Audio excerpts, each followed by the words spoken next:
Well, welcome everyone. My name is Danny Pritel-Hamra. I'm a professor of real-world evidence at Erasmus Medical Center and a professor of pharmaco and device epidemiology at Oxford. In the Darwin context, I'm one of the deputy directors for the Darwin EU initiative. I'm gonna start by showing you the agenda. We have tried to make this very interactive, so hopefully it will be fun. You will have some slides from me. That's gonna be the most boring part of the session, but probably I'm gonna bore you only for 10, 15 minutes. And I think it will be useful context because I will tell you why we did all this development and why we needed to do all this. And then we will have very interactive sessions where you will use a POSIT cloud to run code against synthetic data. At 2:30, we plan to have a little break for 10, 15 minutes, and then we will have the rest of the session, and we should finish by 5 sharp, yeah? Okay, so as Ed was saying, there is a this GitHub repository where you can find all the slides, all the materials, and everything. And yeah, I think I'm gonna start. It's more than 5 past. Okay, so I don't know if, I'm assuming that people who are in this room know what Darwin EU is, but anyways, I'm gonna tell you. Basically, Darwin is this federated network of data, expertise, and services that supports better decision-making by the EU regulator, the European Medicines Agency, by generating reliable real-world evidence from real-world healthcare data. Very much inspired by the OHDSI community and by projects in Europe like Eden. The Darwin EU is set up as a federated network, and in red you see there that we use the OMOP common data model and open source standardized analytical pipelines to produce evidence. On the right-hand side of the screen of the slide, what you see there in orange is the coordination center. So that's basically us, the people who will design studies, implement code, run that code against a number of databases around Europe, then compile results and feed them back to the EMA. And what you can see at the top left of that little plot is how the European Medicines Agency gets questions from their different committees. And I don't think you need to know a lot about that, but basically, the EMA is a supranational agency for the EU, and it gets fed questions from the different national competent authorities. So each country in Europe can submit, concerns if they have a safety concern or questions. And then there's also these different committees, excuse me, like the orphan committee or the pediatrics committee. So there's a number of different committees that can also feed questions to the EMA, and they are the ones who communicate directly with us, and basically we negotiate a study question, a study protocol, and off you go. If you went to the Darwin EU website, darwin-eu.org, you would see that we talk a lot in there in the method section about standardized data analysis. This is the kind of fundamental change that we're doing in Europe, which is basically trying to work with our colleagues from the EMA to pre-specify a number of ways we can do research so that we can prepare code and packages like the ones you will see today to do the studies that they want the way they want them. So it's basically a very true co-creation exercise where all the packages that have been developed with them and for them. So if they say this is how we calculate and how we want prevalence in these 20 different ways, that's what the package that does prevalence will do. Today we're going to be focusing a lot on drug utilization studies, but drug utilization studies, as you can see in this catalog to the left, has this kind of population level component, which is basically looking at the uptake of a medicine in the whole population. So there will be incidence or prevalence of use of a medicine. And then it has the kind of patient level component, which is now let's take a look at a group of patients who are taking a medicine and look at how much of that medicine they are taking, for how long, and so on. And then finally, the treatment patterns that you will see after the break is going to be looking at how treatments are concatenated or combined to treat a condition, a very specific condition. We do also do complex studies in Darwin, but I'm not gonna mention this, and they are not gonna be covered in this training because we do not have specific pipelines for those, and we tend to use the OHDSI pipelines. Okay, the data partners, I don't know how relevant this is for the audience because I'm assuming there's not a lot of people from Europe here, but maybe I'm totally wrong. The data partners submit expressions of interest. They say we want to contribute data to the Darwin network, and then we have a committee with the EMA to evaluate the expressions of interest and basically to decide which data partners become part of the initiative. We have now more than 20 data partners, and we're due to onboard 10 per year to a total of 40 data partners by the end of 2026, if I'm doing the math right.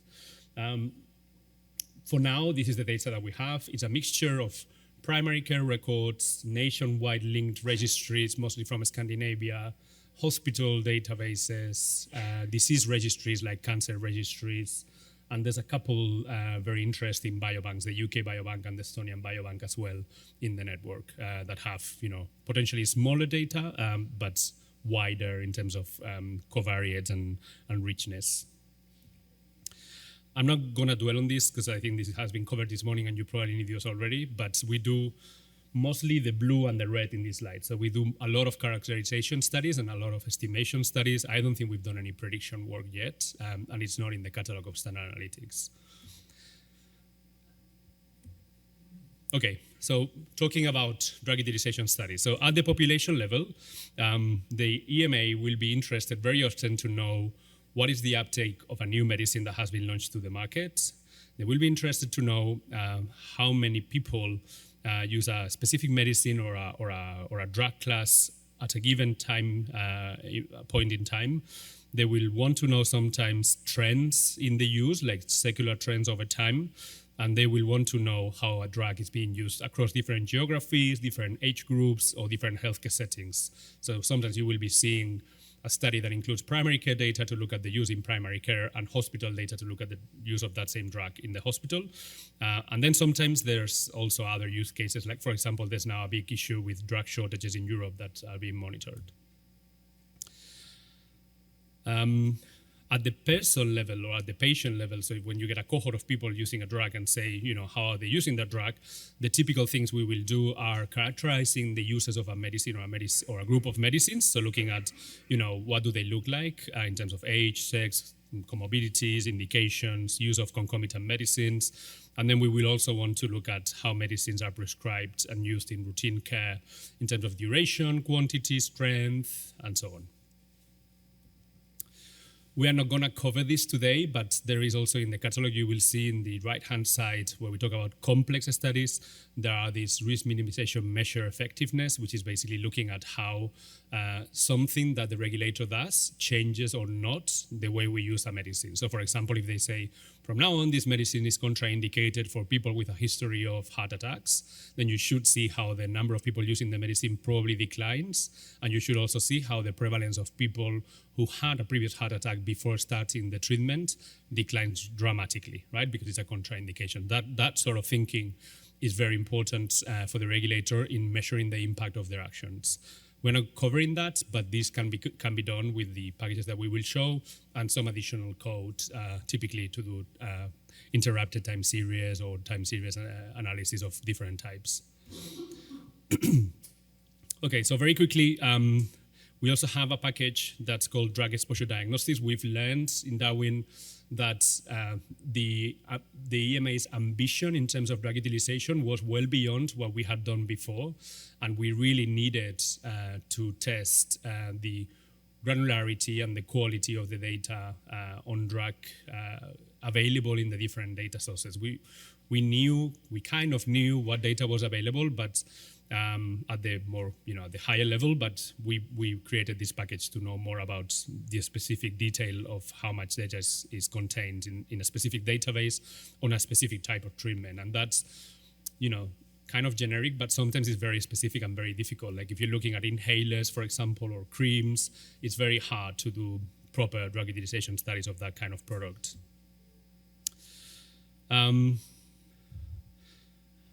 In terms of standard population level DUS, what you would find in the catalog of standard analytics is that we typically do a population level cohort analysis where we have either the entire database or a subset of it based on other eligibility criteria. Like, for example, you might, if you are looking at incidence of use of a medicine, you don't want to include people who are already taking the medicine at the time you measure incidence.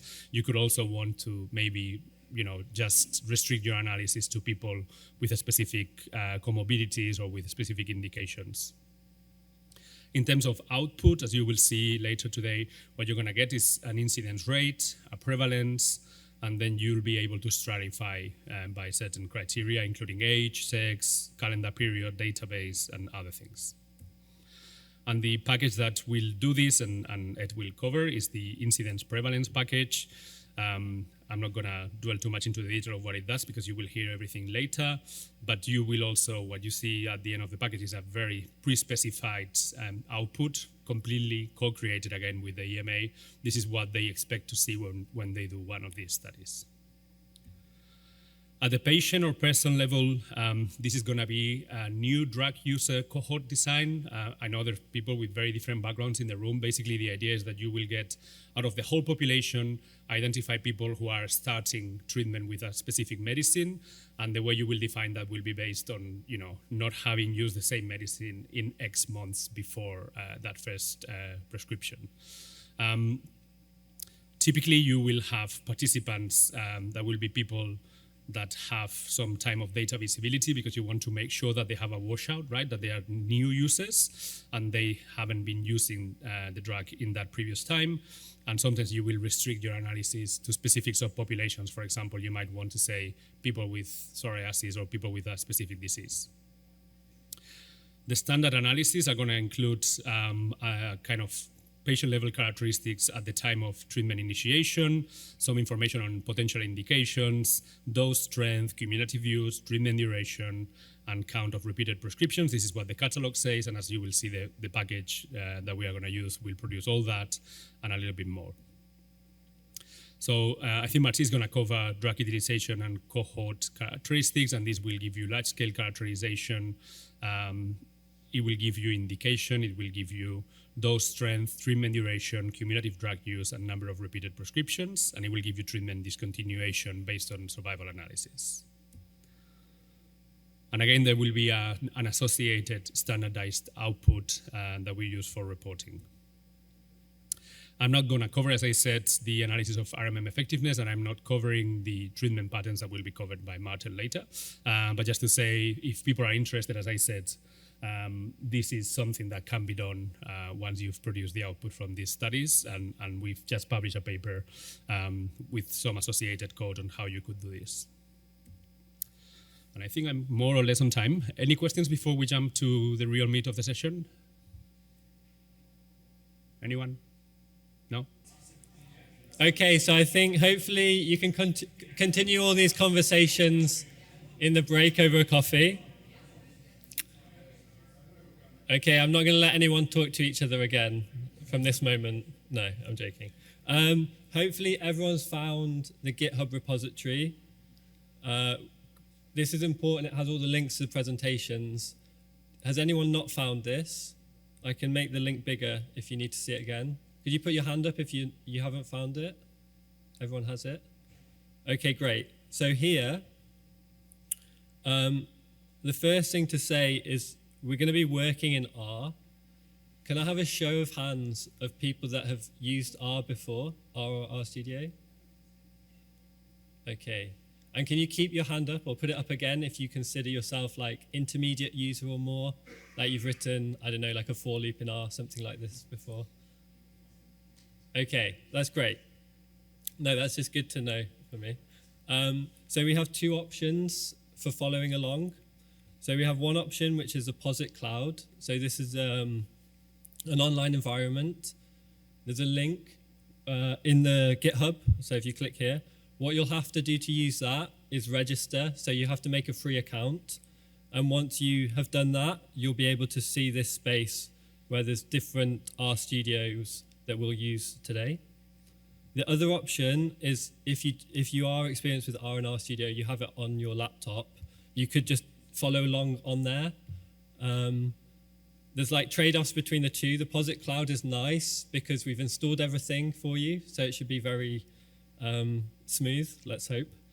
If it's on your laptop, probably you're going to be spending a bit of time installing packages. But at the end of the session, obviously, you'll have everything set up on your laptop, and then you can go away and keep using it. So maybe I'll just give a minute to get everyone set up with either the POSIT cloud or everything locally. So hopefully, if you're using POSIT cloud, you should see something like this, or it might even open like directly.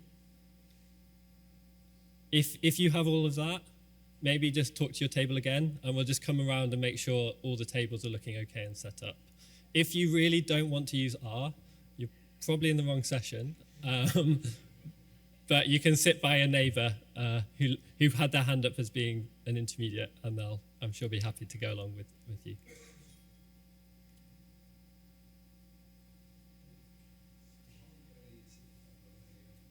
So if you're on your computer, all you really need at the moment is to open RStudio, and we'll show you, like with the presentations, we'll show you all the packages you need. Yeah, I mean, it's these at the top. You can start. They're all in the quartos, so we'll see them as we go. Yeah. If you're working locally, just right now and you don't have DuckDB installed, that's the only one that takes a bit of time. So if you do install.packages DuckDB, the rest should all be quite quick to install. That's the one that might take a few minutes.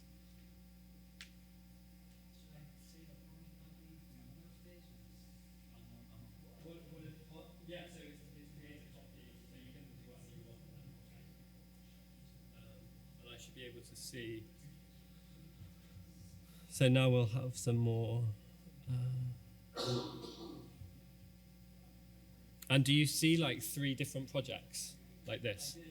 Okay.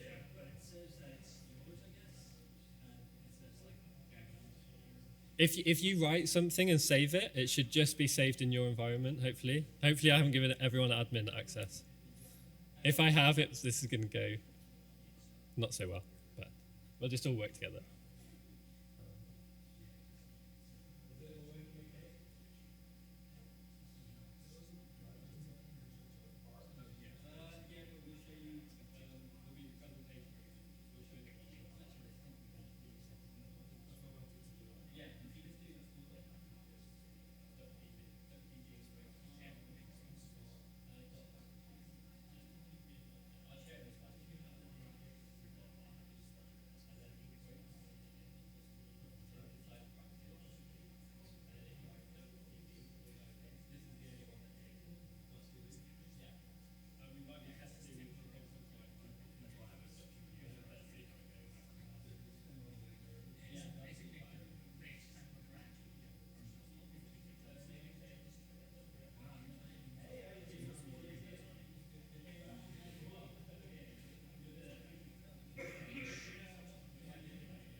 For the first session, you'll see in the timetable, we have some Quarto links. If you come to the timetable, I'm going to be doing this session, creating a CDM reference, finding drug codes and drug diagnostics. So if you come here and open this Quarto presentation, this is going to be what I'm going to go through today. This is nice because when we get to code, you can copy from this Quarto directly into the POSIT cloud, so you don't have to be typing everything. But if people open this Quarto, hopefully that should all work for everybody. And you should all see the same as what I'm showing now. So you should have RStudio, whether it's POSIT Cloud or on your computer, and then this Quarto. And this is going to be how the next few hours work, so it's well worth the time to get it all working. And again, if you need any help, Marty's around. Okay, so I'm going to make a start, assuming this is all working. So I think many people had the introductory talk about OMOP this morning. I just got one more slide that I'm sure you've all seen before, which is just the OMOP CDM data model. So this is just to kind of show in abstract what the structure looks like. And this is the first part of the packages we're going to show, is about creating a reference to all these different tables in R so that you can work with it. So for this, we're going to use a data set that we've created. Well, we've adapted one that already exists. So there's Eunomia that we've modified just for some of the practicals so they're a bit more interesting. If you're working in POSIT Cloud, you'll already have it installed, so don't worry. If you're not working in POSIT Cloud, you'll need to run the below. So you can come here, and on the top right, there's like a copy button, so you can copy this whole chunk, or you can just highlight and Control-C. But you can come here, copy, and then if I just... And what you might have to do, if you don't have some of these packages installed, you'll have to first install them. So if I don't have DBI installed on my computer, I need to do install.packages DBI. So this is only if you're working on your local computer. If you're in POSIT Cloud, you should see the example code has packages at the top, and they're already pre-installed for you.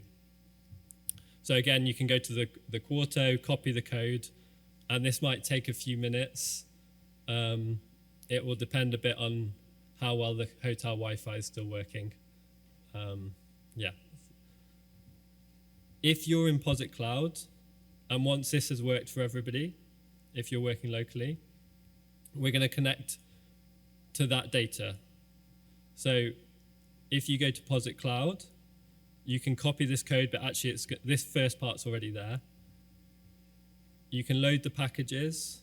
So if you run each line of code, here, the DB path, and then DB.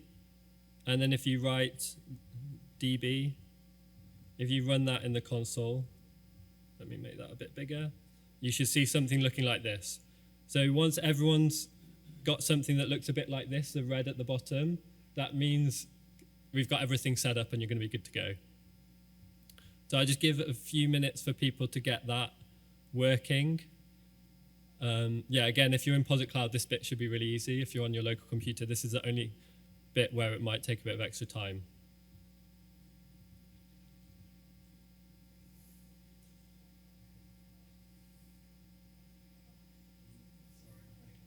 Oh no, that's okay. No, it's good. It's always way more interesting. I think I have a way to work.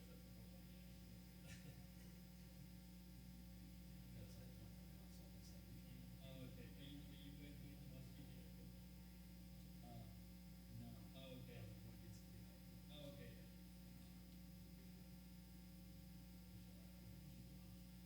Yeah, it's just that one.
there was a key detail I omitted.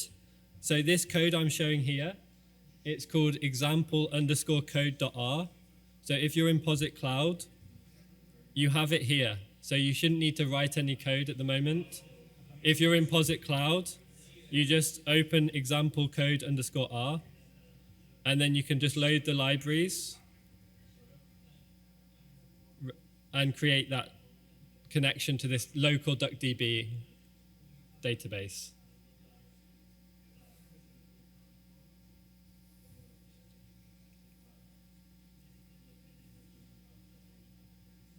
Okay, just continuing on with the next tiny little bit, and then I'll make sure everyone's still up to speed. So what we're going to show now is working with CDM connectors. So what you've done now is you've connected to a DuckDB database. So this would be in principle the same when you connect to a Postgres or SQL Server. It's just in memory, so it's a bit easier to work with for these practicals. And we're going to work with a package called CDM connector. So if you're on POSIT Cloud, again, this is installed. If you're working locally, you'll need to install it. And then here is the last couple of lines that are in your POSIT Cloud. And what it does is you assign the CDM object, CDM from con, and CDM. So it should look like this. And this is going to be the end of the code that we've put already for you. And you should see something that looks like this. And then I'll explain a little bit more in a second what it all means.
Okay, so everyone, well, almost everyone I think has got this far.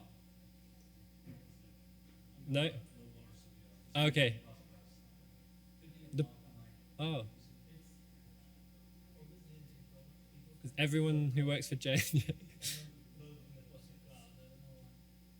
That's so odd. But it's like they're in the website. But it doesn't open. Oh, I've never seen that one before. Okay. So this is a CDM reference. And as you can probably guess from the name, it is a reference for the CDM. So I'll show you more in a second, but I should make this bigger. Hopefully this is nicer. If we do something like CDM $, we'll see all these different tables that will look a lot like the tables we had on that diagram earlier. So if we go back to the Quarto, one thing, sorry, just before that, just to mention, this isn't something you necessarily need to run. Underneath that CDM reference is validation.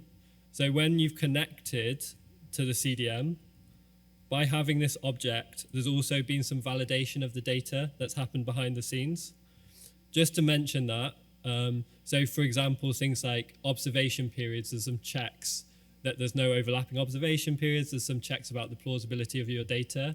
So if you have problems with your data, you might actually have trouble making the CDM reference because it might start complaining about some data quality issues. You can set that off. You can switch the soft validation. So you can switch the validation off when you create the CDM, but generally we'd say not to do that. But once we've got that CDM reference, you can start working with the different tables in the OMOP CDM database. So for example here, we're just going to look at the first 2 rows of the observation period table. So I can come here, copy that code, take that into POSIT Cloud. If I paste that, I'm going to see the first 2 rows of my observation period table. So if you do that, that's what you should see something a bit like this. This one's a bit big, but I can try and make it. Okay. There's another way we can reference tables. So one way is doing the CDM dollar observation period. We can also put them in square brackets. It will be exactly the same. So sometimes you might see one or the 2.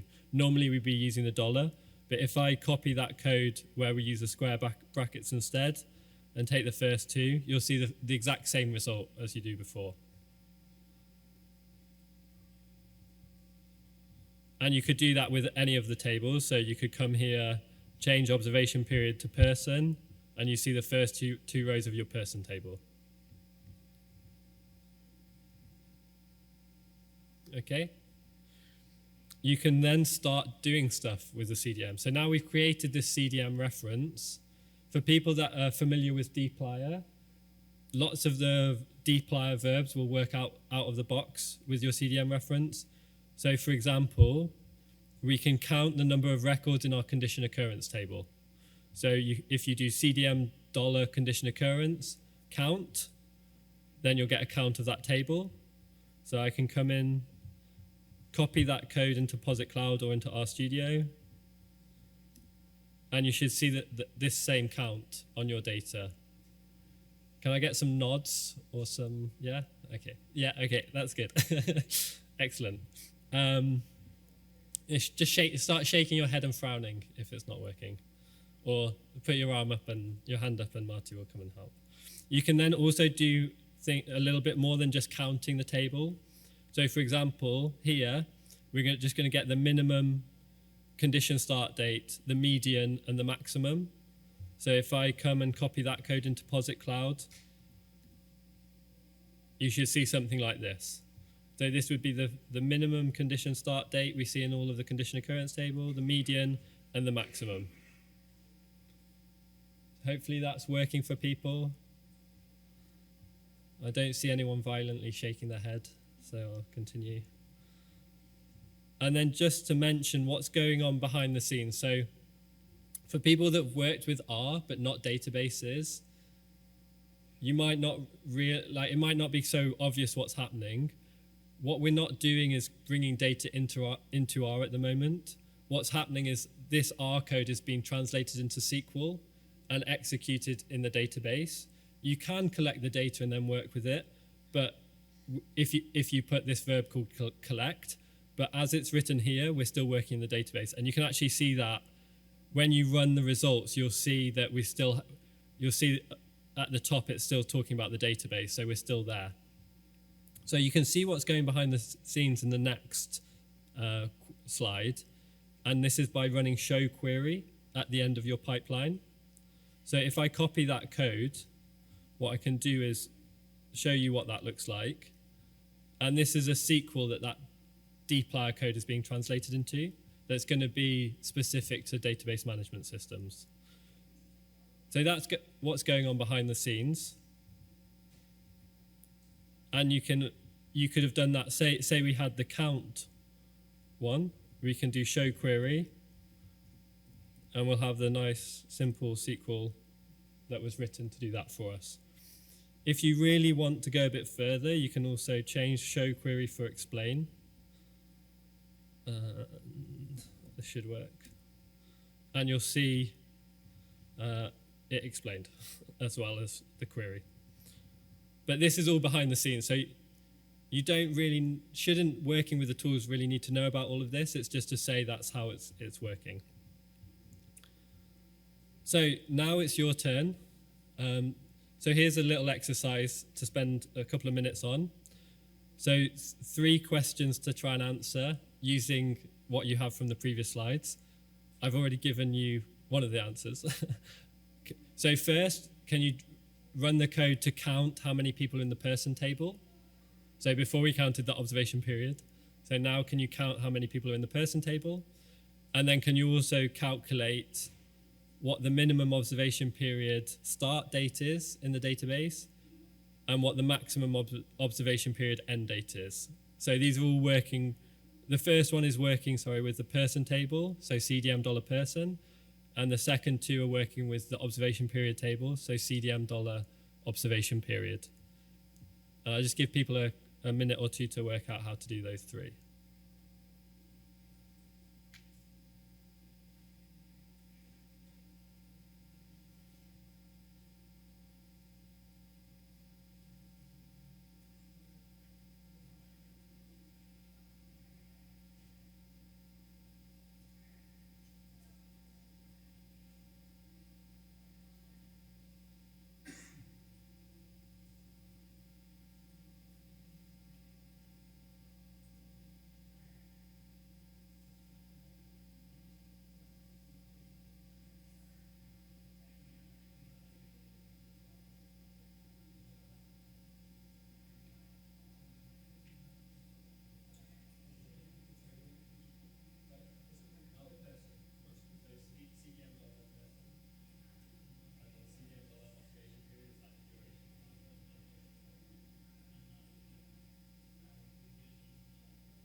Okay, can anyone tell me how many people were in the person table?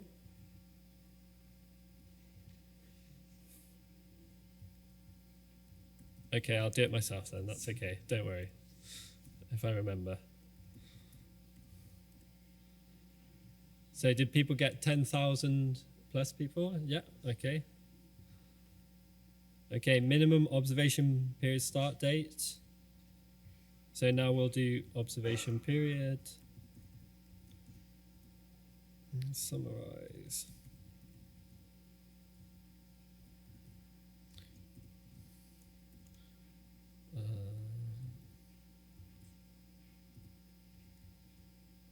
Do I need to put that? I really should have copied the code, shouldn't I? Well, I'll just do one at a time.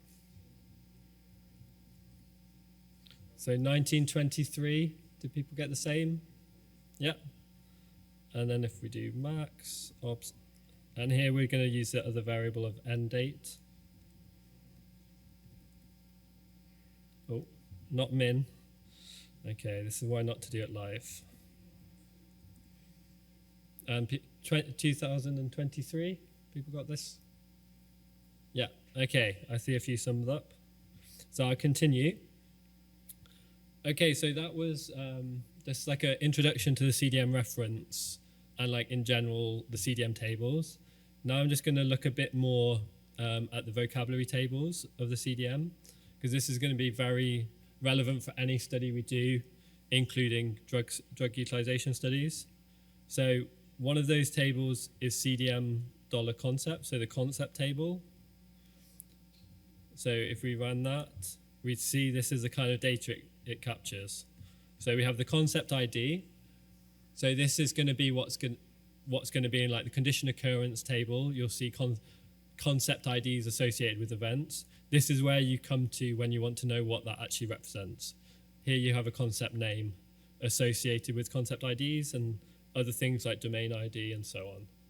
I'm not going to spend a lot of time because I think people are relatively familiar from this morning, but was there a question? Oh, yeah. Yeah.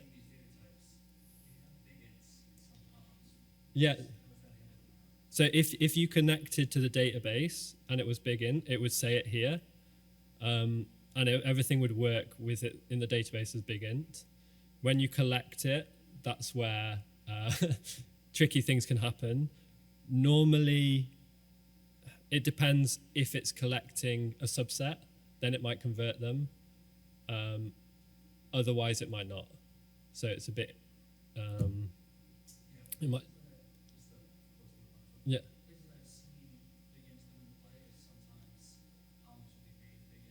Yeah. Yeah. Yeah. Yeah. Yeah.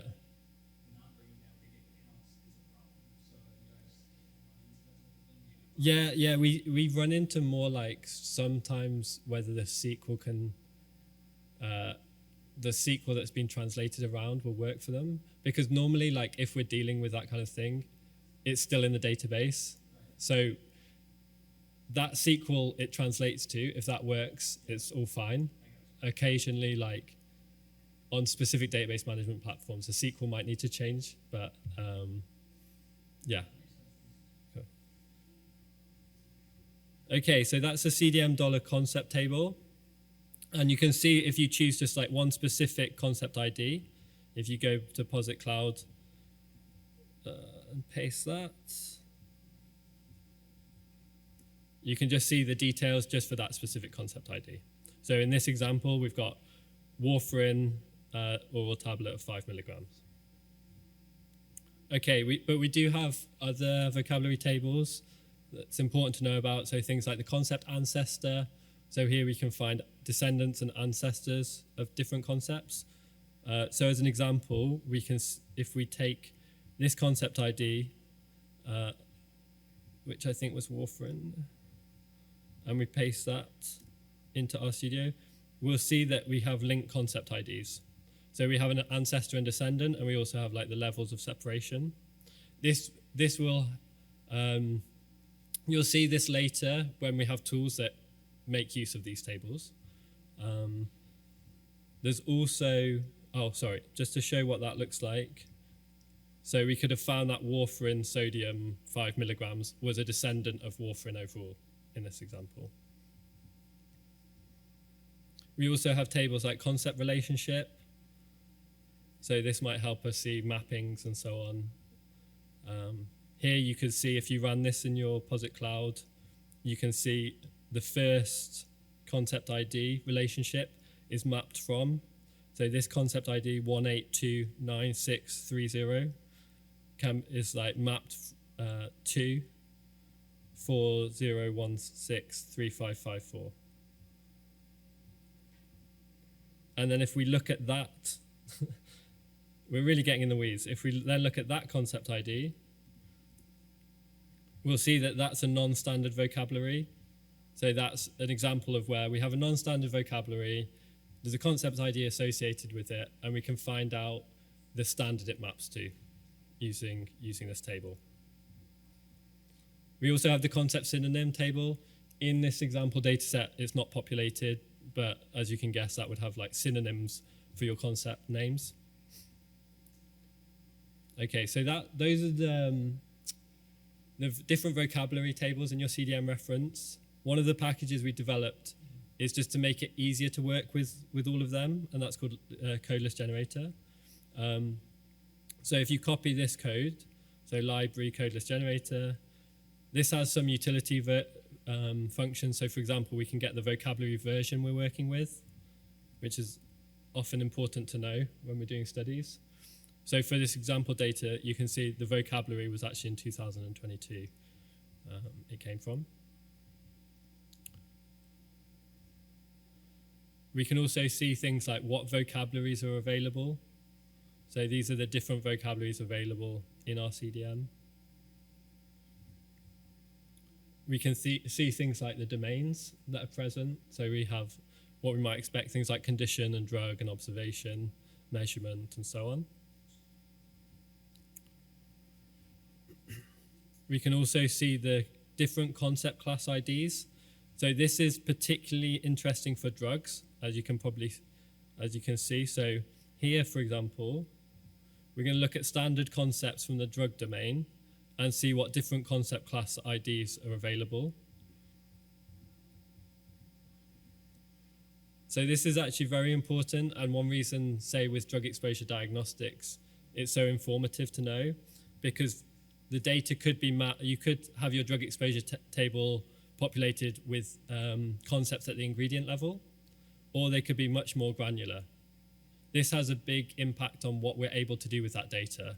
So if you're doing trying to work out the dose of the record, you need that lower level of granularity. So if a data partner just has everything mapped to ingredient, for example, you might not be able to do some specific drug utilization, get some specific drug utilization estimates that Marty will show in a bit.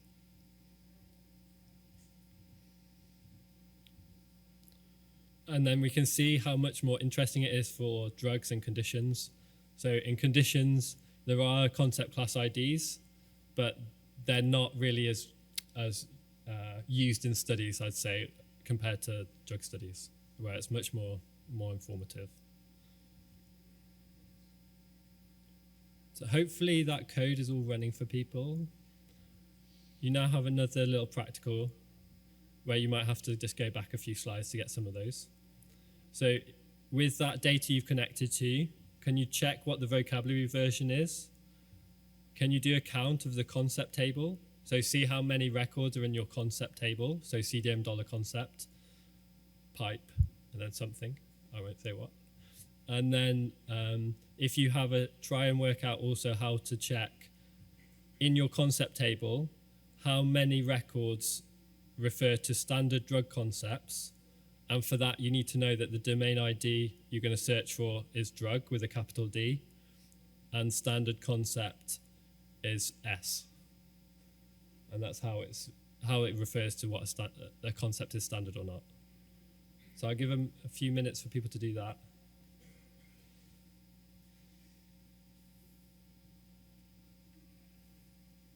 And if you want any help, please just put your hand up.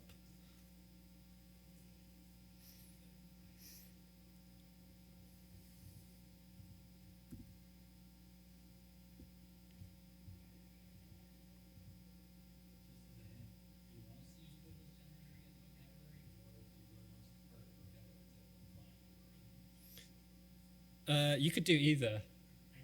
So whichever you want. The instruction is to try and find the answer to the question. No judgment on how you find it.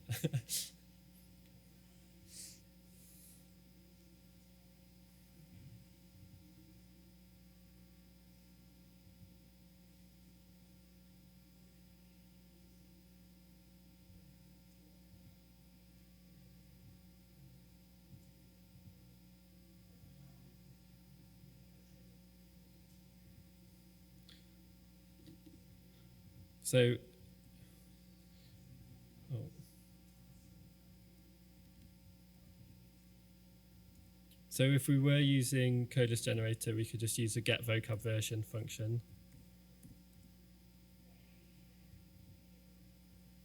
For the count of concepts, we've seen that before. So we have plenty of concepts here. Nearly 160,000.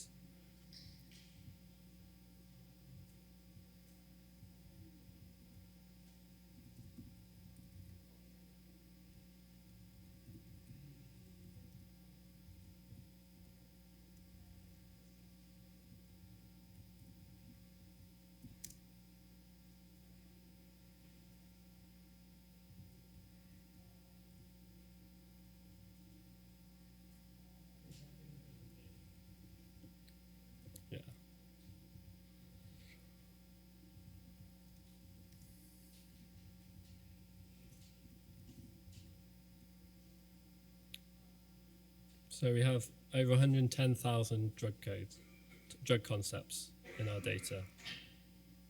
Okay.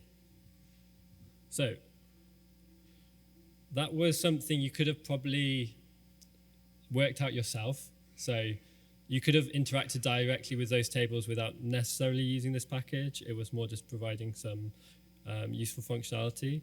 Here we'll see more specifically working with those vocabulary tables to get things like all the codes associated with the ingredient. So here we're going to get a list of codes for all the different drug ingredients. So what this will do is it'll find the ingredient and all its descendants. So if you copy that code and run that, that should be nice and quick in this fake data. It'll take more time in real data where you have all the full vocabularies, but you'll see the many thousands of codes under the different ingredients. And then if you choose, say, one ingredient, so here I take warfarin, these are all the different codes that come as descendants. And then if you picked out a few of those, you could see more details. Like I showed you before, you can work with the CDM dollar concept and then filter to the concept IDs of interest if you want to get more details. This function then has some more options. So you could add ingredient range. So to start with, we were getting all the descendant concepts. But now if we put ingredient range as just one, we're going to get all the concepts with only one ancestor. So it's not going to have multiple ingredients. Yeah.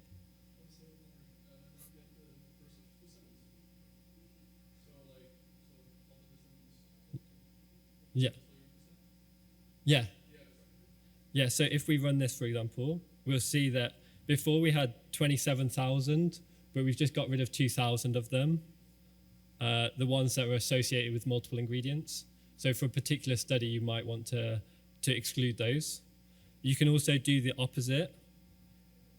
Well, we can see some examples of what they look like. You can also do the opposite, which is to set ingredient range 2 or above. So in this case, you'd get back the 359 codes that have more than one ingredient. That's probably less frequently done. Normally we want to trim down to just one, but sometimes that might be useful.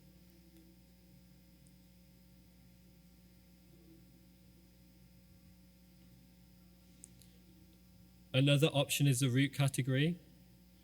So here we'll look at albuterol, and you can say root category is inhalable. So this will just give you back the descendant codes that have a root of inhalable. And if we ran that,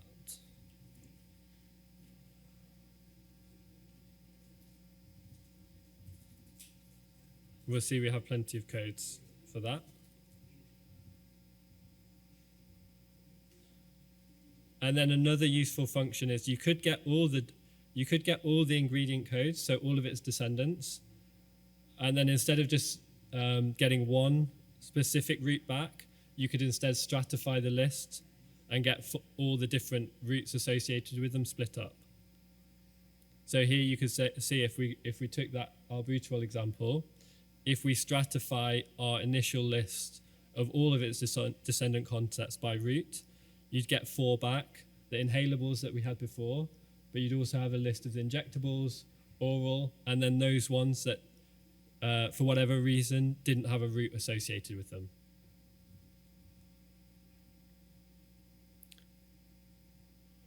Are people able, is this all making sense? Nods, shakes of the head. The code is running if you copy it. I know I'm going a little bit quickly. Yeah. Yeah. So if we take this example, so let's just talk about albuterol just for a second. Let's just get rid of that. So here, we'd get one code list back with all of its codes, so all of its descendants. But then we can kind of post-process that. Let's see if this works. And here you see, you start with that initial set of codes and you can stratify by the root category. So hopefully that's, like you can see that would be quite useful for some particular studies. You might have, but we definitely have in the Darwin context. And then if you just want, you could also get a count of those codes in the database you're working with. So in this case, we'd use summarized code use. We can copy that across. So we've created, oh, let me just do that.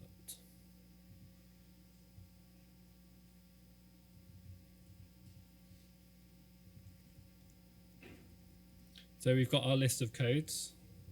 So we've got 4 routes. So that's great. We're going to do a study where we're going to have results for each of these.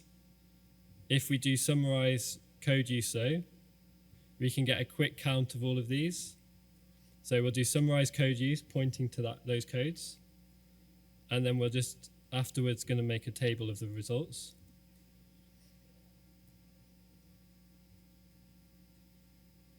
Well, you'll already start seeing from the messages that pop up, some of these don't have records in the data.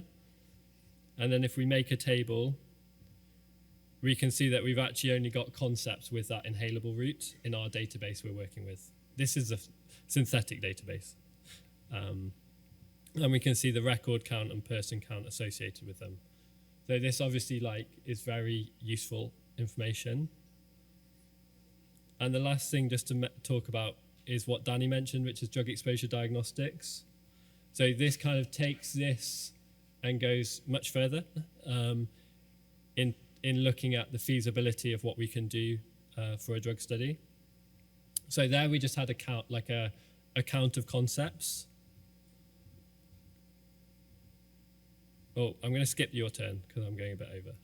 So with drug exposure diagnostics, this package, it has a lot more information than we just have from that count.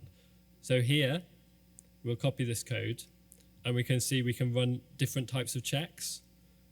So in this example, we're going to look at acetaminophen, which is this ingredient code. We're going to run these 3 checks: missing, exposure, duration, and quantity. If we copy that code, so from slide 30, we go into Posit Cloud. Oh.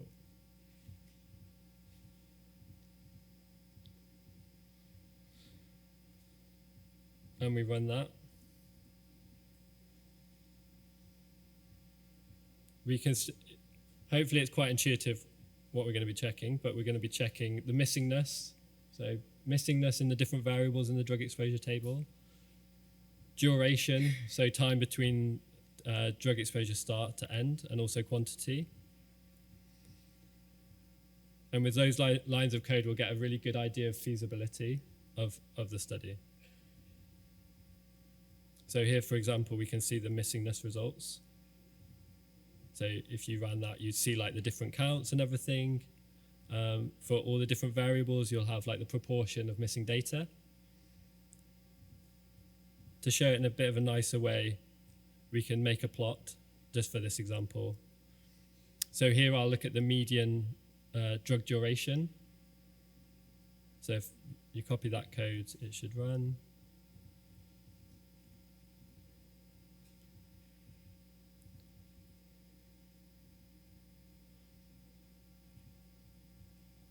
And here, for example, you can see the duration, the median drug duration associated with different concepts. You'd also have the minimum and quantiles and so on. And that would just give you a pretty quick idea of how well duration is captured for that data set for the specific concepts you're interested in.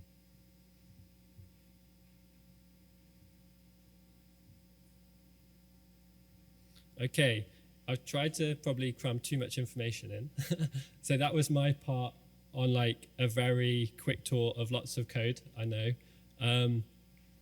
Hopefully that just gives you an idea of, kind of how we especially create this CDM reference that has all the links to all the tables, and then how we've got packages that build off that CDM reference. So here I've been showing codeless generator that helps you kind of interact with the concept tables and all the vocabularies, and also drug exposure diagnostics that then build off all of that to do some feasibility of your kind of study, your drug study, so you better know what's in the data and what can be done. Maybe I'll just pause before handing over to Marty if there's any questions. Or that was all making sense to everyone? Okay, so we're going to now move on to creating drug cohorts. So it's going to become a little bit more focused now. So what I've given you is kind of a very broad overview of lots of different things. Do you want to use my laptop, Marty? Oh, sorry, there was a question. Oh, sorry.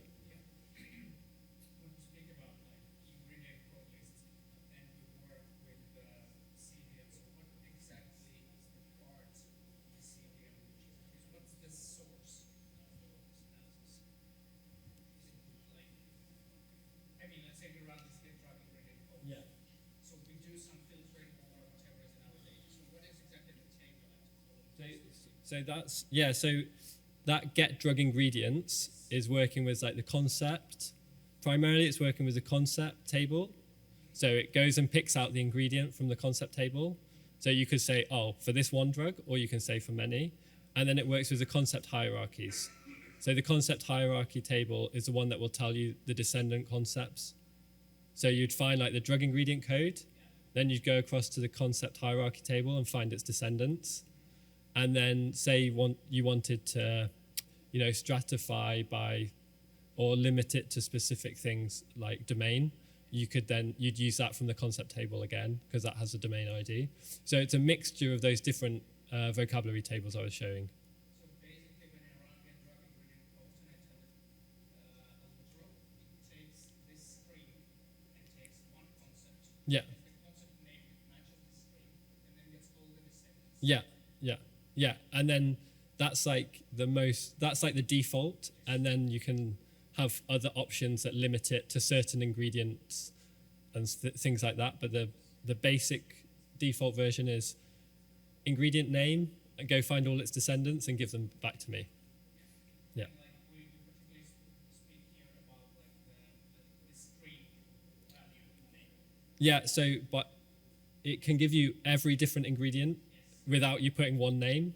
But if you put a name, it has to be a name of an ingredient in the CDM. You do have an option that's like, I think it's called available ingredients, something like this. I should know, but.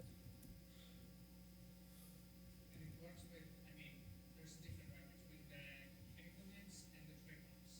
Yeah, so this is working with the ingredient names in the concept table as defined in like the Odyssey vocabularies. So it's like the RX norm ingredient name in general, yeah, or extension, I guess. But here you can run available ingredients, and then you could see all the different ingredients. If you didn't know what was available, you can come here and say available ingredients, and you get like a list of all the ones you could look at. I'm asking because we have RX norm and then we have, for example, MO. Yeah. It's old way of thinking. Yeah. It's RX norm based. It's very much tied to however the vocabulary tables themselves are defined. This is a bit, it just builds off that. So it just works with the Odyssey vocabularies as they are, trying not to like mess around with anything too much. Great. Were there any more questions? Okay. I'll give you drug cohorts. We're horribly over time already, but I knew that was going to happen. I need to change this. Okay. Okay. So yeah, for good or the good thing today, I think that is we are going to cover a lot of stuff, and maybe we can get people lost at some point. But that's why also we structured in different sessions. So the idea is that at each one of the different sessions, we if we've lost anyone like during this, like it's fine. We are now starting from scratch, and you can like understand like all this presentation without needing the prior one. So okay. So drag utilization, now we are going to cover like just the drag cohort creation. So drag utilization package, it's a package built to to do the analysis defined on the standard catalog of standard analytic catalog of DARWIN EU. And so, but now we are going to only cover the part that is related to creation of drags. So creation of drags has, of drag cohorts, it has two parts. First, like to create a base cohort. This base cohort will be all the users of, then we will need a code list, but it can be like any code list. And then we will apply some inclusion criteria to them. Inclusion criteria can be related to a washout, like only first observation, prior observation time, or just require like a study period time. So if you don't have the package installed because you are working local R, you will need to install it. It's on CRAN. You can install it like with install.packages drag utilization. We have the package website that you can check at some point. There, like we have hopefully nice README with like all the different reference, some vignettes that can help you, and also like some news of the different things that we are doing in the new updates. And yeah, there is like a repo where you can ask for features because there are no issues. No. Yeah, so we are going to work on the same with the same database that Ed showed before. So if anyone like is working locally and has not downloaded yet, you can download it this way. Otherwise, you can create like the CDM reference the same way that we had it before. So just running this, and I'll run it again. And I don't know if it's going to complain.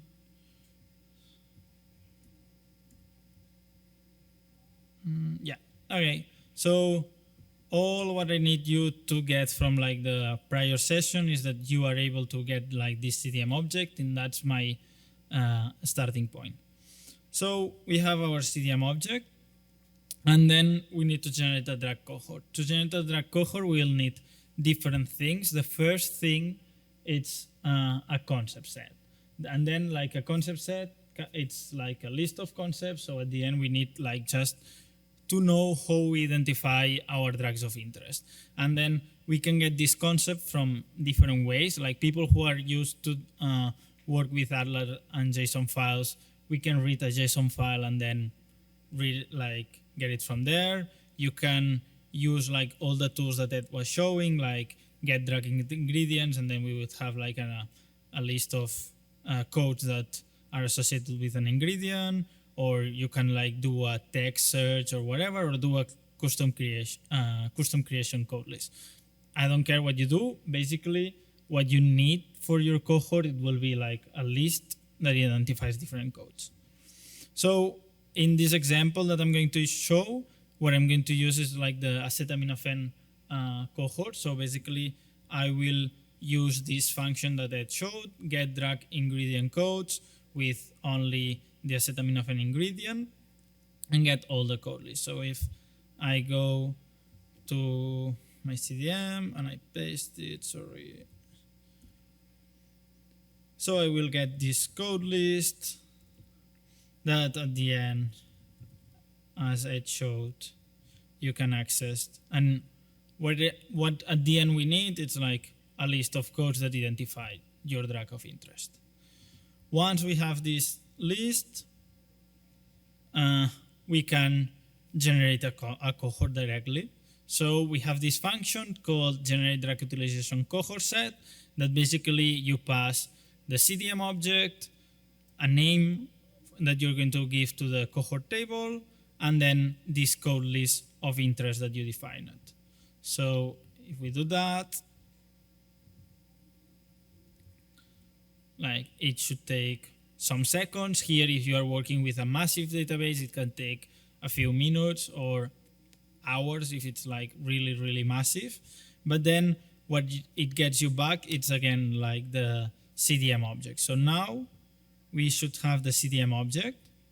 And what we see different that we didn't have before. So if we go to our prior CDM, like it had all the different OMOP tables, but then in cohorts, Achilles, and other tables, we didn't have anything. Now, if we go to the current one that we got, we still have like all the OMOP tables, but now in cohort tables, we have a new one. And the name that it appears is the one that I defined here. So this name will be how I'm going to interact with my CDM object. And now, if I do CDM $, the name that I used, I have my cohort table there. As if you have multiple, like, so now all of them have cohort definition ID 1. If you would have like multiple, because you only have one code list, if we would have multiple code lists, each ID would be associated with one of the code lists. And in the next slide, we will see how they are associated.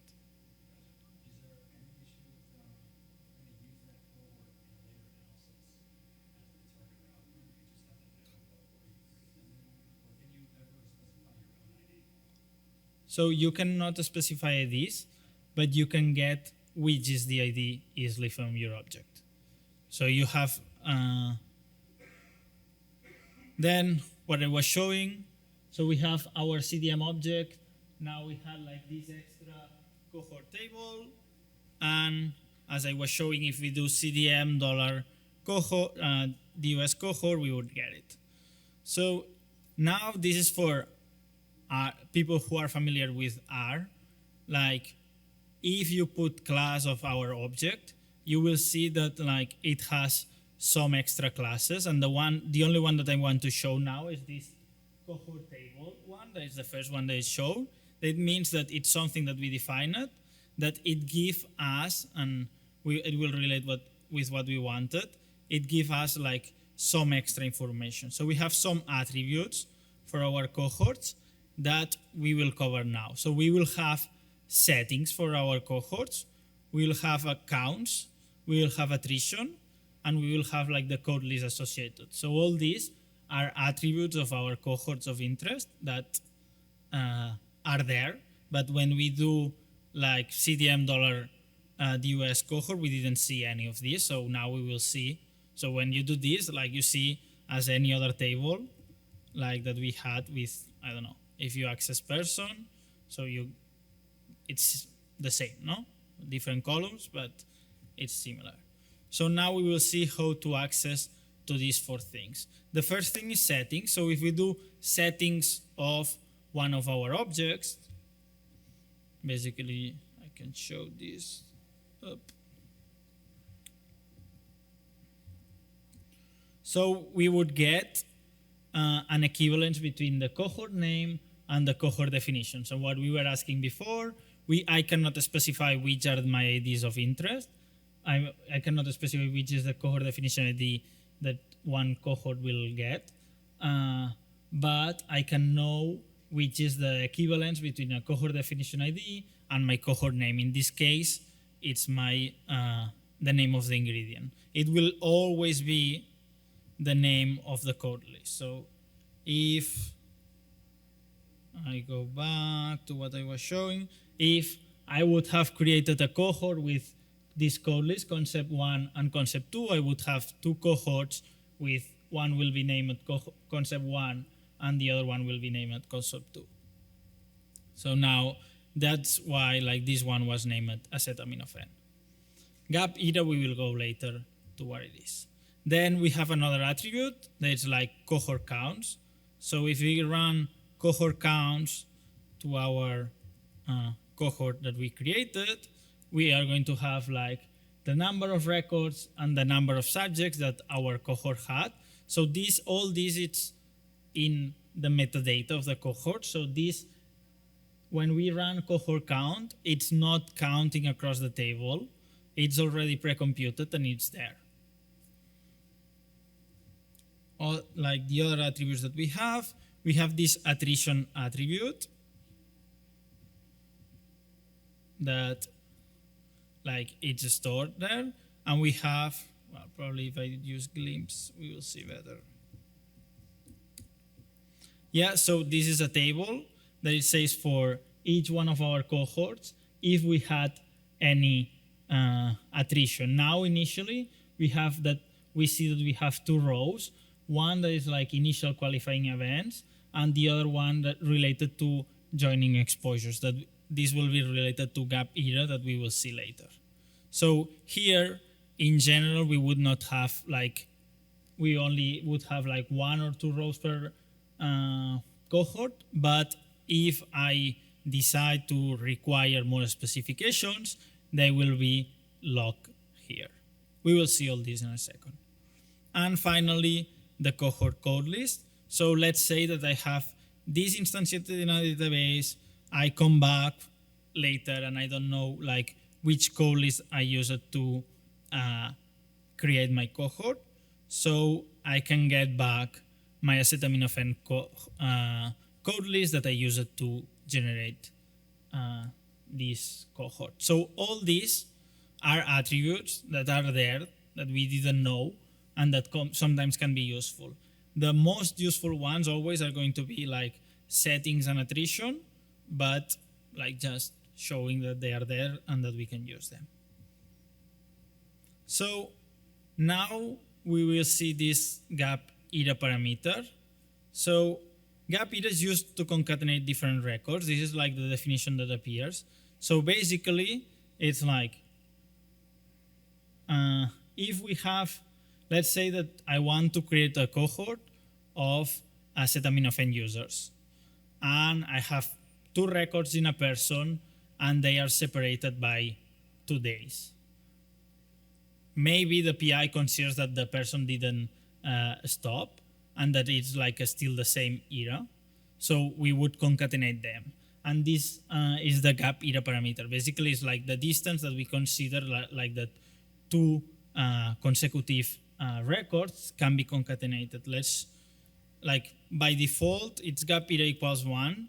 That it means that any overlapping records will be concatenated. This always happens. So it's like if we start new prescriptions before ending the prior one, it will be the same era, the same drug episode. But and then like we will always also join like consecutive ones.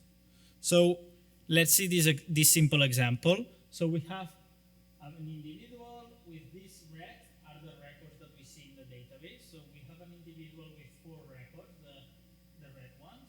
So these 2, whatever gap era we use, are always going to be joined as one common episode.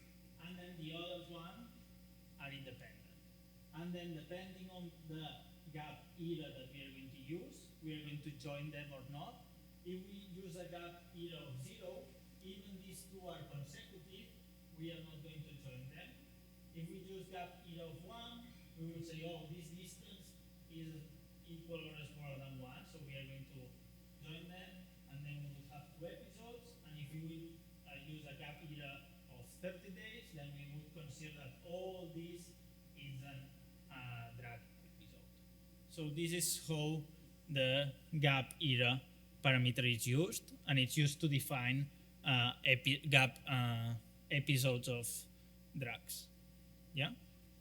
When we look at those lines, what is the OMOP equivalent of the starting point and the ending point? So that would be drug exposure start date, and that would be drug exposure end date.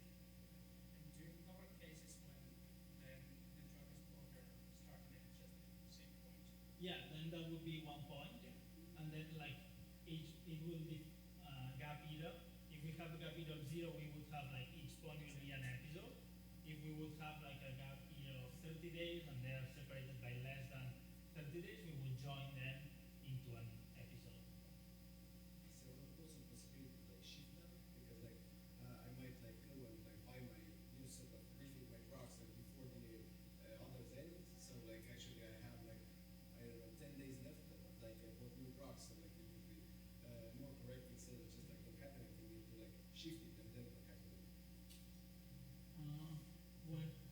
you want to do with shift? Like, For example, actually, Yes. so he's just asking if you can offset the start and end as a parameter or something. Like, unless you do it as a whole, it's not like you say for this one person, give it 3 days. For that person, No, but what I'm actually trying to say is that, like, this person in here, those are all the same people that way. yeah, This is one person. this is one person. This person, like, they had like a little bit of their drug Yeah. left, and then they bought out the new ones. Yeah. So actually, we would want to shift this in here. yeah, so like Is that possible? this is not possible. This, when we do the analysis, when you create the cohort, this will be the cohort. Later, when you do the analysis, you can get how many days of prescription they get, and then if you see that like you got like 38 days of duration, but in fact they got like 45 days of prescription, it means that there are like some days of overlap. You could get like this information later doing the analysis. So, and just a response a little bit. So that was the question. You're describing cleaning up your ETL data. I don't recommend you try to clean your ETL data. If you're saying that that exposure should be longer, that's an ETL issue that you should fix. Because are you Yes, it's not the issue. It's just that people issue on people behave. They don't like keep all the drugs before they go to the refill. understood? But if the record in the data in the table is supposed to be the duration exposure, that should be what's in the table, not how do I fix the data in the table to be the correct exposure. That's the argument you're making. I understand it might not be necessary, but that's how I would argue that. So, quick question about warfarin, since we already evoked warfarin. As a clinician, I practice medicine, so I've actually seen prescriptions, filled prescriptions for warfarin where you might dispense the 10 milligrams and the 5 milligrams on the same day, and then they're cutting fives in half, they're cutting twos in half, all this stuff. How would any of that happen, given that it's a single ingredient, but on the same day I might dispense fives and tens with instructions of taking the fives on Monday, Wednesday, and Friday, and taking the tens on the other days. How would all of that play out here? Warfarin is one of the most complicated drugs to do drug errors on. And since we talked about warfarin earlier, I thought I would bring it back up. I feel like what you said there might be the answer. Oh, I can't hear. Oh, So sorry. there's no microphone. That's why I yelled. Yeah, So- when we talked about, like, he was saying the exposure right into the next exposure, so shouldn't we be moving the data over? I argued that sounds like an ETL cleanup problem because what's in the exposure table should reflect the reality. And I think what you're saying is some reality is not reflected in the data, so how are we supposed to manage that? Because we don't know the counts like that. I think the answer is how, you don't know. Yeah, so we use what is in the drug exposure table. If you are we use what is in the drug exposure table. If you don't believe it, probably like the problem is that like we should fix first the drug exposure table. If we believe it, then that's what we are using. So unrelated to those, yes, like those it's quite complicated. We will enter on this and see a bit of how we handle those and so. But yeah, I don't know if I answered. Yeah, plus, I mean, the FDA Sentinel group has done a lot on this with like what they call like the backpacking or stockpiling and those types of things. I can always get a little bit nervous there because I have been a pharmacist who has filled prescriptions and people have lost the supply. Hence why they are getting a refill early. So you don't want to then tack on that supply. They lost it and you have no way of knowing that. There's Yeah. no record in the data that says she lost. Yeah, but like that's real world data, right? So it's like No, I understand it. I'm just saying that be very careful making some decisions when the real world has its issues. Warfarin is a particularly bad example. I did not bring it up to you down at DPA. I was bringing it up only to be like, yeah. warfarin earlier, so I thought I did. Let's see it. No? Know your drugs, know your data.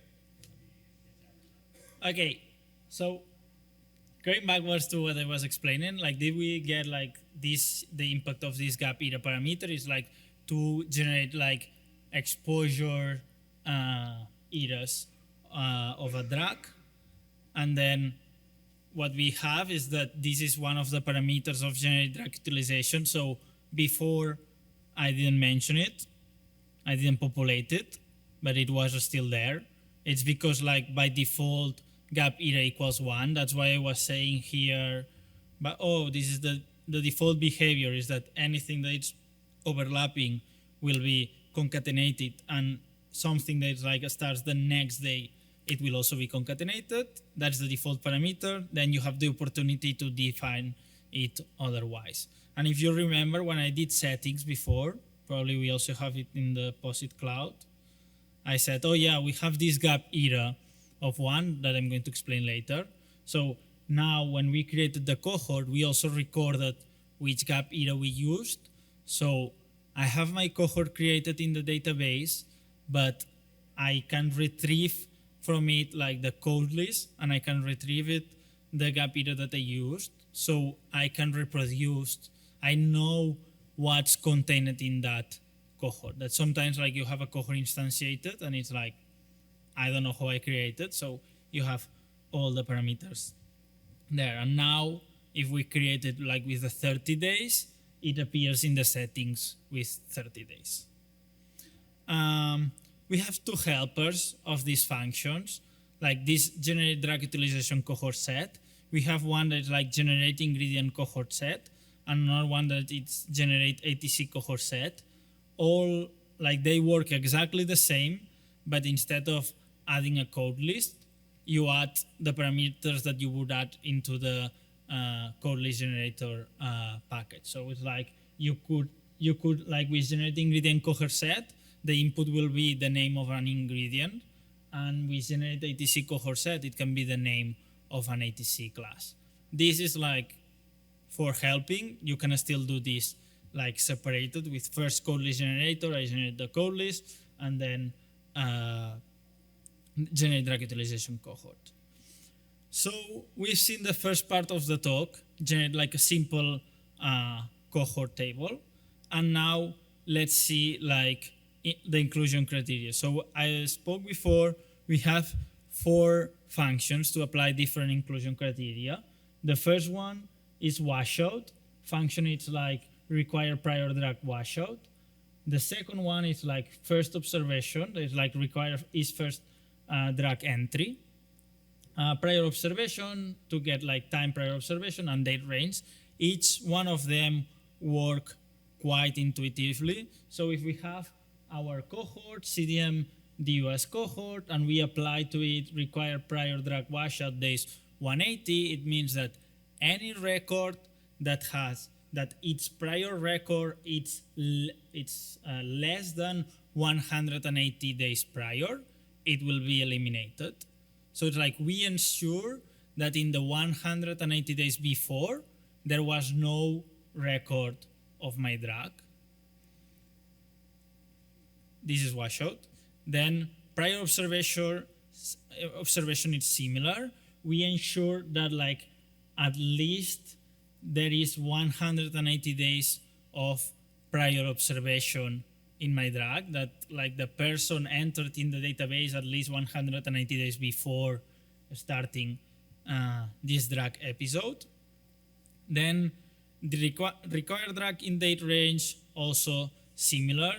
We ensure that the cohort start date it's between these 2 dates. We have a parameter that we could like specify. I think that if I do this, it will work. Yeah.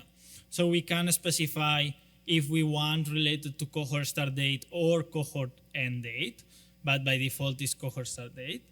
And then we have like finally this one that is like requires first entry, that it will subset to the first entry by individual. So here it's an example. I create my cohort with a gap era of 30 days that I decided, and then I apply 3 inclusion criteria. First, I make sure that there is like 180 days of prior washout. Later, 180 days of prior observation. And finally, my study period is between 2000 and 2022, so I require only entries of that. All these, well, I can show it in basically. So it will run first the base cohort. Should be now the different inclusion criteria, and then I should have my DUS cohort. So to this, I can, like as before, see the settings. Some of the inclusion criteria also got recorded in the settings. Yeah. Requires first drug entry. Is that the same as requiring the prior drug washout be like 999 and like Yeah. the same? Yeah. It would be the same than doing like require prior infinite. That would be, it's the same, but like as conceptually like, yeah, exactly. No, it like the result would be the same, but it's a particular case of a washout, and we decided to create like a, and it's just like, in fact, like the same function is running for both of them internally, but we decided to create two functions like externally.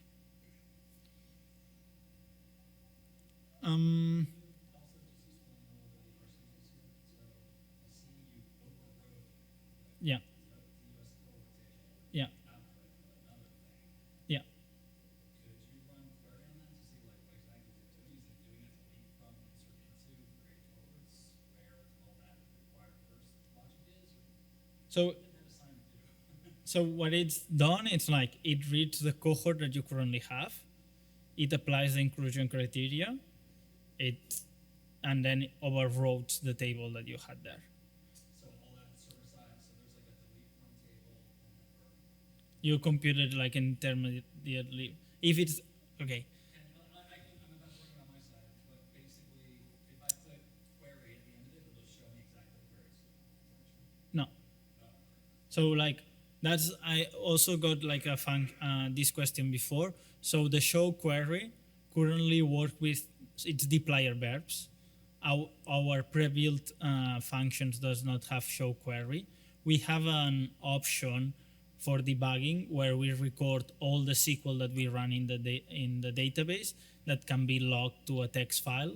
We usually do this like for debugging. And then one thing that I was hiding is like every time that I require a function, I have this name argument that is like, okay, I may want to, so every time I'm overwriting my cohort, right? So maybe I want to create a second cohort because I still want the prior one. So by default, it overwrites. But if you use this name argument, you would put it somewhere. So it's like here, name, it would get which is the name of the cohort and write it there. If you put in name DUS cohort 2, you're going to still have like the old one and then a new table with the new one. Yeah, right? I think the question was that there is this assignment. So if you don't do the assignment, but you run the code, Yeah. what happens then? Like because like if it does the calculations on the database side, it should do a right Yeah. So can you run it without the assignment? Yeah. Or does it do something different? Yeah, so that's a very good question. That's one of the problems of sometimes trying to hide that we are working with a database. So in fact, assigning or not assigning, as it's been done in the database side, the result is the same. So it's again, it's to put it to power back what you said. We don't know, the whole thing is supposed to hide the context of the database, right? So if it was a local memory data set, you have to make that assignment back Yeah. as a result of this output. Yeah, But since it's a real database. this is not actually required, Yeah, this is like a discussion that we have, and it's like a little inconsistency that we have between local databases, well, in-memory databases, and real databases. As in general, we work only with real like data, like you can only work with like a memory database when you are dealing with a very small amount of people, which is not the common use case of like our tools. So yeah, we know that we have this inconsistency. We have internal discussions on which is the best approach to solve it. And yeah, like the good thing is that everything is recorded. So in settings, you would have that this has going on. In the attrition, you would have a new line recording that like you did that attrition and so. No, no. I was just not sure if I was seeing an override of an operator, or but the real answer is that if it was an in-memory thing, like a data frame, probably overwritten, or an element of the list was overwritten. You have to leave that assignment for the stick. Yeah. And that's all the answer is. So yeah, no worries, nothing to be apologized for. No, no. It's over. So yeah, okay. So now we've run like our base, and we've seen like some basic how to apply like some basic required criteria, and all this it's recorded in settings and in attrition. So for each one of the requirement functions that we did, this is recorded in the attrition attribute. So we have a new line for each one of them, and we are going to have a nice visualization later with the one of our other packages. And yeah, one important consideration is that the different inclusion criteria are not commutable. So it's not the same doing first and then doing like prior observation than doing first prior observation and later doing first. So this is something that we have to note. Only date range and prior observation are like the two inclusion criteria that are commutable. So it's important in what order we apply the different inclusion criteria, and we have to, because this may impact our results. So this is something very important that like sometimes we don't think about, and we write all the inclusion criteria together, but it's important to decide what's the appropriate result. So in general, what we recommend is like first washout or first, that in fact, as we said before, it's like first drag entry is a particular case of infinite washout, then prior observation, and then date range. But there are cases where we want the first drag entry that satisfies some criteria. So maybe sometimes we will move this first to the last one. So in principle, this is the order, but you can create. So we have a vignette. In fact, like you could have not come at all to my presentation, and all this is explained here with the different inclusion criteria. And so I gave you the link. If you're interested, you can read about like the different inclusion criteria and so. And now, I don't know how we are doing time. I bet that we are running like quite late, but the idea was to do like a simple exercise with simvastatin. Can we do it, or should we move? Yeah, maybe we can give 15 minutes for a break now. If people are very keen to also do the practical, you could grab your coffee and cake and bring it back and and multitask. If you're not so keen, you can get a coffee and chat. So back here at 5 past, please. Okay, so we were running a bit late, which was expected because we wanted to cover lots of stuff today. So let's see what we've done so far. So we've done, well, Danny was the only one who was punctual here, so Danny did his stuff. Then Ed and I overran. We've done this, so I have to try to recover a bit of characterizing the drag cohort, and then we will see describing the drag use. I'll try to do both in 40 minutes, and I'll be... Yeah? Okay. Okay, my goal then should be to finish 45. Okay, so as I said before, good thing is that every time that we start a new presentation, we can recover people who fall back before. So let's go to our new quarto document. The only thing, went to sleep. So the only thing, in fact, I can restart the project. The only thing that I need is again the CDM object, and with that is the one that we are going to continue working on. Oh, hello.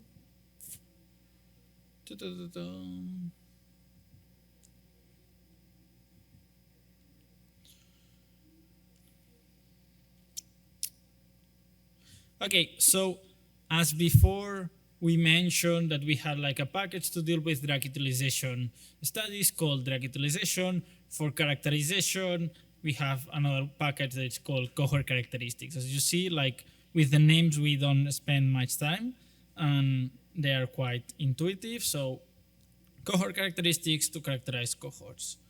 So this package, it's in the DARWIN EU project, blah, blah, blah. It's version 0.3 on CRAN. We have a website with the vignettes. If anyone is interested, you can go through it. We have the different vignettes explaining the different parts of the package. Okay, this is perfect. So we have our CDM object. Perfect. And so on. So then this package covers basically 6 things. Now I'm only going to cover 2 of them, but just to mention the 6 things that this package can do. It can do like first 2 things that is like summarize cohort counts and summarize cohort attrition is just like the attributes that we saw that we've seen before, cohort counts and attrition, how to extract them from the function. Then we have summarize characteristics. This is the important function that we are going to see, how to characterize our cohort, and then 3 more characterization things. 1 to do large scale characterization, more like a data-driven characteristics. Summarize characteristics, it's more clinically driven. You have to define some cohorts of interest, and large scale characteristics is more data-driven. You see what's on the data. And then we have summarize cohort overlap and summarize cohort timing, where we would assess like the overlap between 2 cohorts or the timing between 2 cohorts. So now I'm just going to focus on like the 2 highlighted parts, summarize cohort attrition and summarize characteristics. So the workflow is the same for like the 3 functions that you've seen. So if you've seen like all the functions were starting with summarize something. So summarize something are always functions that produces like the standard output that we call it summarize result, but basically they produce the result. And then associated to each one of the summarize function, we have like a plot and a table function. Basically, plot function produces a plot and table function produces a GT table.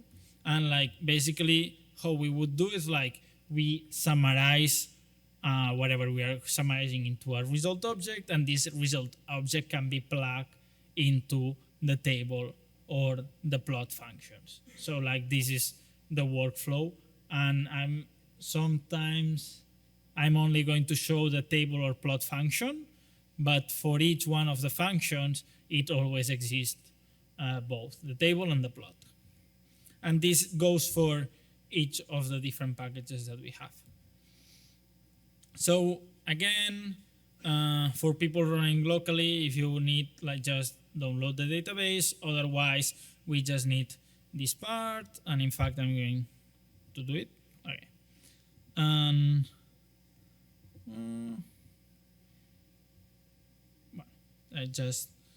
I can create connection again.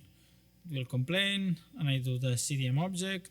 So now we have our CDM object again, and that's our starting point. So first thing that we need is a cohort. So now we are going to summarize the cohort attrition of the cohort that we had before. So basically, if you remember, we had like this function to get the ingredients for acetaminophen. Then with this, we get a code list. with this code list, we define a gap era to concatenate different records, and then we apply different inclusion criteria. So if we run this, we would get the cohort that we had before. So while this is running, so summarize cohort attrition basically extract this data that we had, that it was like attrition CDM at the attrition attribute, and it extracts it in a standard format. So basically we would have this, let's go with there. So I have my CDM DOS cohort. I can see the attrition table, and if I do summarize cohort attrition, I can extract this into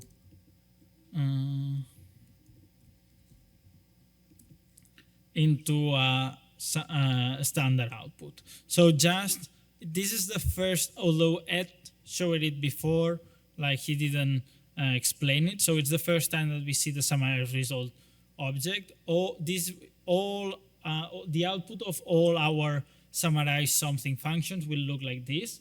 We'll have these 13 columns with the different identifiers and groups, and so like you can explore it. Later we have some functions to make it easier to work with, but basically to say that this is like the standard output, and the output of all our functions look like this. And like as the cohorts, these results have some settings to record where these results were obtained from. So it's like if I do my result, I get my result object. And if I do the settings of my result object, I can retrieve like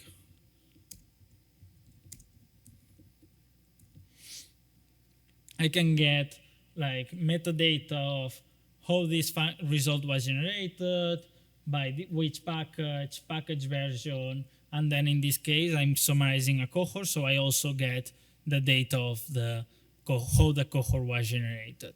So with this, it's more like, imagine that we are doing a network study. Sometimes we have versions problems, and so with this we can make sure that all the data partners that I send the code, they've run it with the same version of the same package that I was interested, that all the different inclusion criteria were applied correctly, and so everything is recorded there.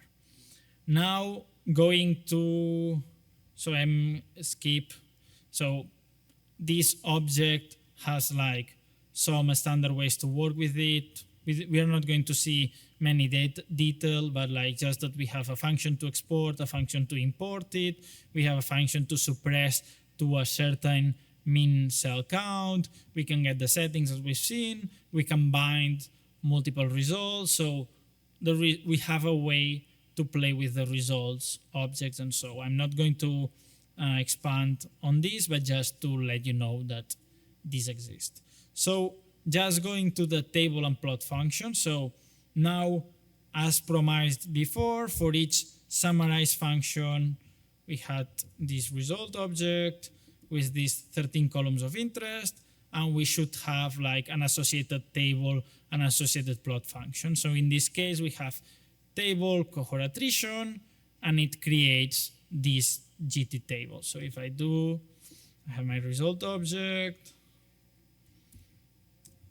and I have table cohort attrition, and this will appear here. So I have the different inclusion criteria that I had before, like that, which was the impact in each one of the decisions that I made. So when I joined it, like when I decided that the gap era was of 30 days, this had an impact of that like 2,000 records were merged together, and we went from 2,600 records to just 600 ones.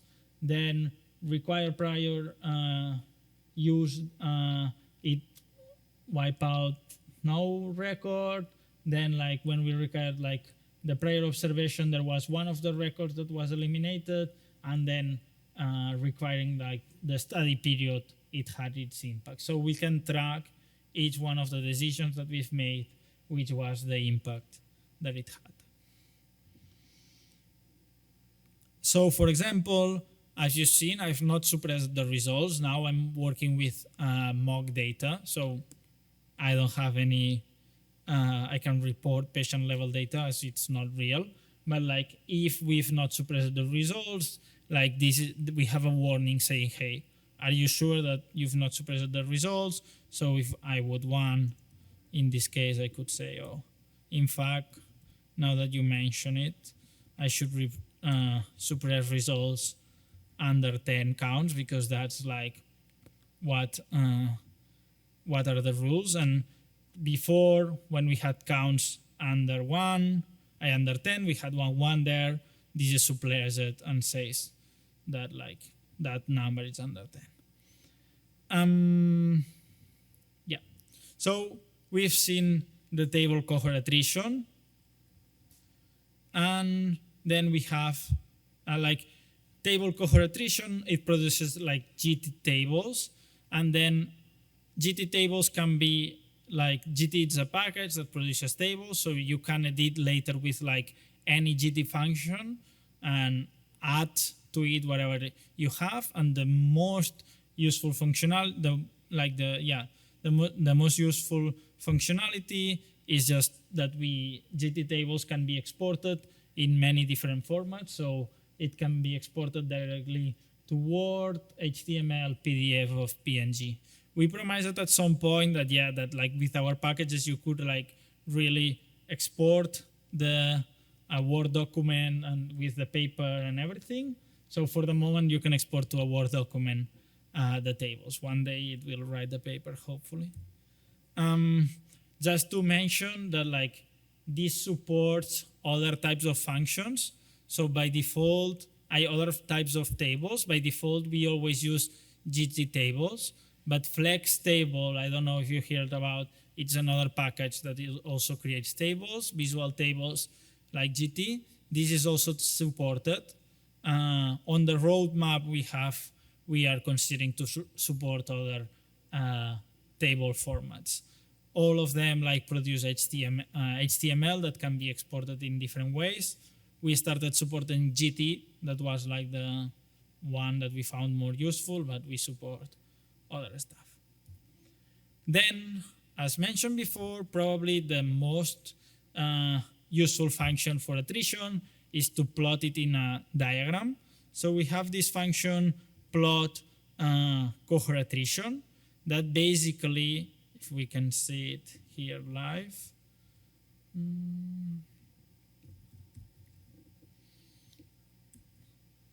so it will produce a diagram that is like the same thing that we were seeing in a table. Now we can export it into a diagram where we see the different inclusions criteria that we applied to it and which was the different impact that it had. So yeah, so as you can see here, like then, yes. So again, this is built on top of Diagrammer. I don't know if you heard about. It's a package in R to build diagrams like this. These are like at the end objects that can be exported. By default, usually the Diagrammer exports to SVG, but there are also options to export it to PNG and other formats that we may be interested. So I'm going to skip your turn, but basically the idea is like if you would create your cohort, basically you can just simply, as I was showing before, you have your result, you do summarize characteristics, summarize cohort attrition of my cohort of interest, and then I do plot cohort attrition of my result object, and I can do it for any other cohort that I may be interested with the different inclusion criteria that I use it, and so. As you can see, I never pipe plot and table functions to a result object, so I could do CDM, DUS, cohort, summarize,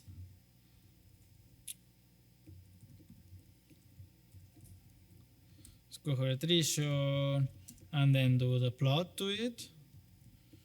So this is a bad idea because you are losing the intermediate object. It's like the result. It's the one that you want, that you are going to export at the end. So really, really important that when we use the package, we look at that first, always keep the result and not the visualization, because that's what we are going to later export and share with data partner, with the PIs, with whatever, to build a Shiny app or whatever, we are going to need like the result object. So just to mention, like, if someone saw it, why I was doing it. Okay, so we've seen this summarize cohort attrition function. Now let's go to the summarize characteristics bit. So basically, this function, it's used to summarize the demographics of the cohort by default, and then we can add other stuff that we are interested in. So for example, like the number of visits that an individual had, the prevalence of some medicine, the presence of some medicines or conditions before the index date or after the index date or in a window of interest, and so on and so forth. So we can explore a bit this. So as I was mentioning before, this is clinically driven. So I have to specify which are the medications and conditions of interest. It's not that I say, oh, show me what's on the data. Would be larger scale characteristics. But here you have to define which are the medications or conditions that you are interested in and that you want to see the intersection with. So just simple example, what we have to do with this, it's like I instantiate 5 medications cohort and 5 condition cohorts. So if I copy this, is just all this should work. So it will instantiate these conditions and medications of interest. Once I've done that, what I have is like to populate this summarize characteristic function. So let's go argument by argument. And the last one that I'm going to explain, in fact, is the first one. So let's start ignoring strata. So then demographics is like a flag, true or false. Do I want a summary of the demographics? By default, it's true because it's what we want, but there may be a case where you're not interested in demographics. This would add like information about mean, age, sex, prior observation, future observation, and so on. And then you can like add some age groups. If you want to classify your individuals in some groups and get the counts and percentage for each one of the age groups, you just have to specify them.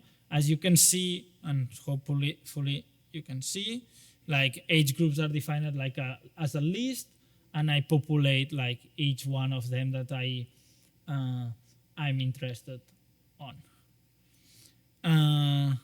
Then more stuff. If I want to get like the number of visits prior year, I just say table intersect count. So I want to intersect with the table and I want to get a count. And I specify which is the table of interest and in which window I'm interested. Yeah, basically, and window it's always like we define, and this is like related to an index date. So this would be like the prior year, like from -365 to -1, of my cohort start date, how many records in visit occurrence did I get.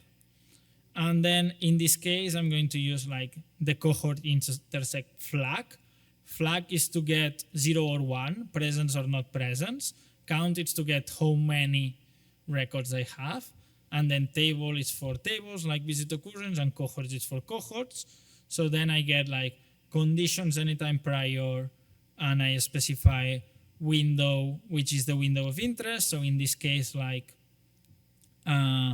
minus infinity to -1, it means like anytime prior. And for medications, for example, I say that I'm only interested in the prior year. Like the naming of the functions, it may sound weird.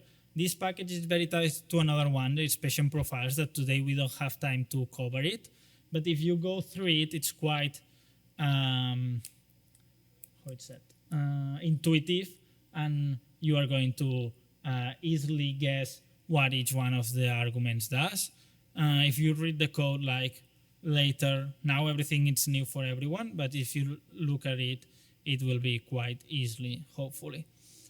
Yeah? Yeah, just quickly, my past year, your index date is today. That's what it's taking. So what it's taking is like cohort start date. Cohort start date, gotcha. Yeah. Then you can, it's a parameter. So generally we want cohort start date, but basically, where it is?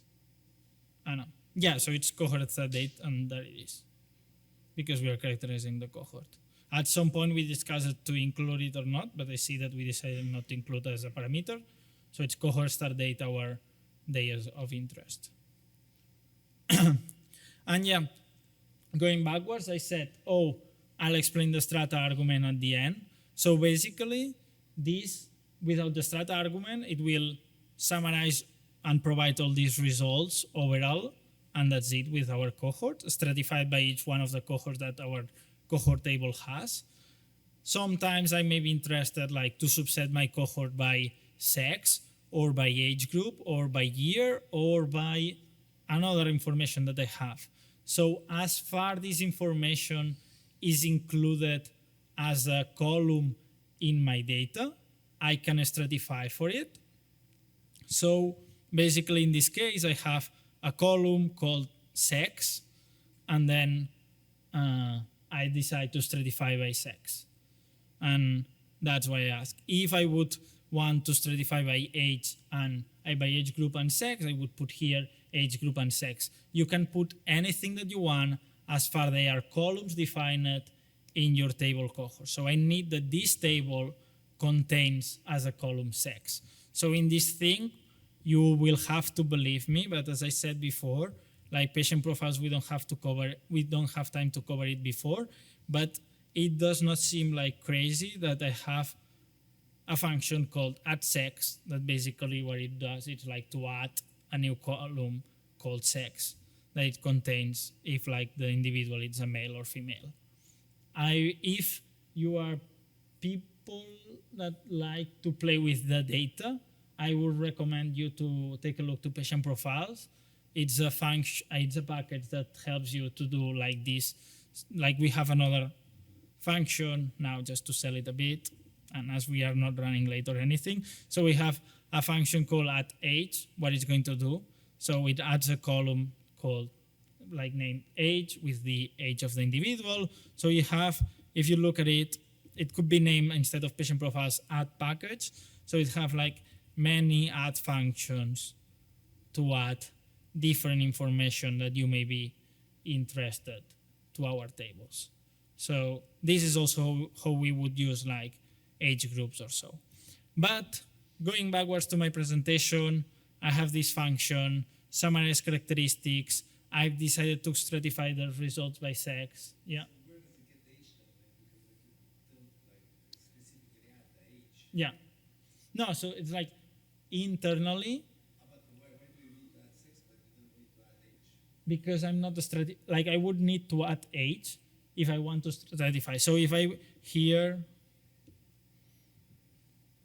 hopefully, I'm risking it a bit now.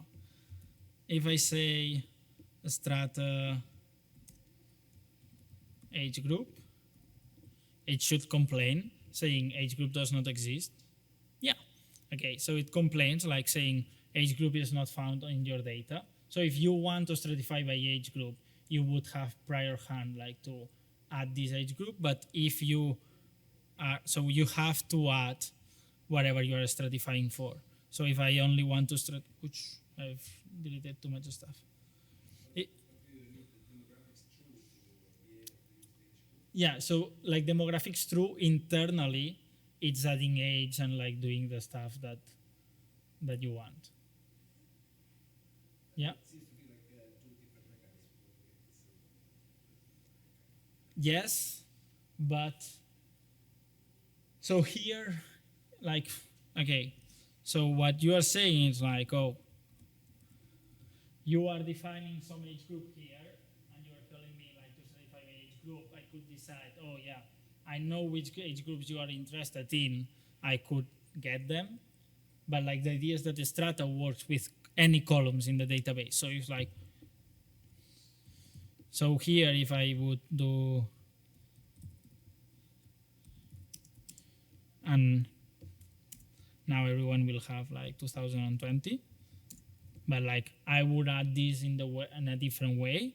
Now like this would work, and like would produce results stratified by year, whatever like year, however year was created before. And yeah, I'm really good at going fast.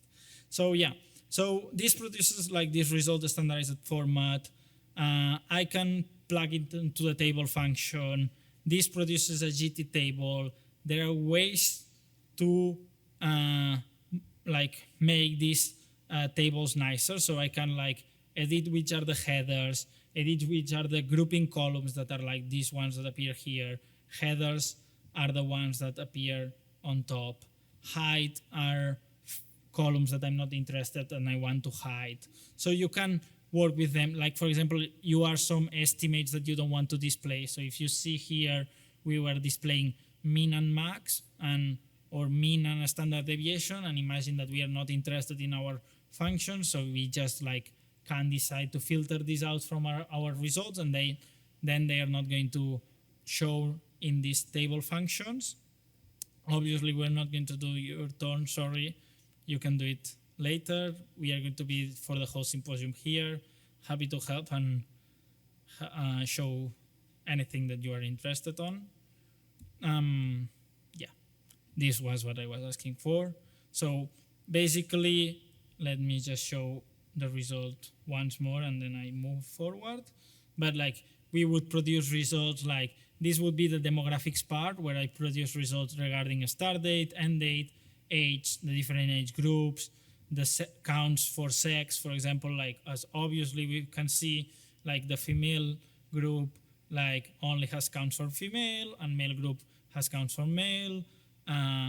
We can have counts of days in the cohort. We can have a summary, and then we have like all the other things that we added, like number of visits prior year, condition, like the 5 conditions anytime prior here. Like if I would have defined more conditions, here they will be shown like more conditions. Similar with the medications, I have the 5 that I defined, but if I would have defined more ones that would show up.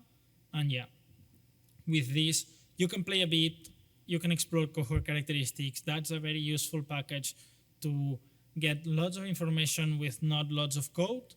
And yeah, if you're interested, just there is like, I think that this part that I'm covered faster, if like the quarters will be there, so they will be public. You can like check them whenever you are interested, and you have the website if you want more stuff. And I'm moving to the next presentation, which I don't know how I'm going to do. Yeah. Okay. Last presentation that I'm going to cover, and then you can rest of me a bit. Okay, no, not this one. Why this is cohort creation?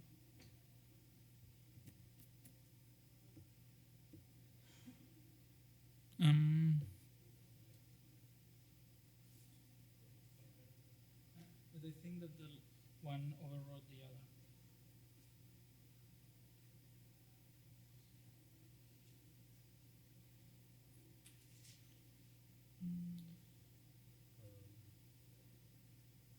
Do you want me to do instance parameters very quickly, and then we can switch back?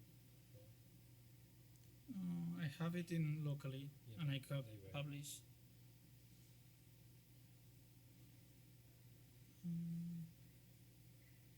What do you want to do? You want to start with No, instance no, parameter? if they have the quartet. Or I have to publish it. I don't know why. They got changed.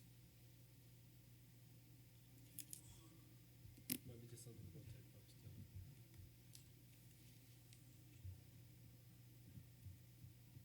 No, both are cohort creation.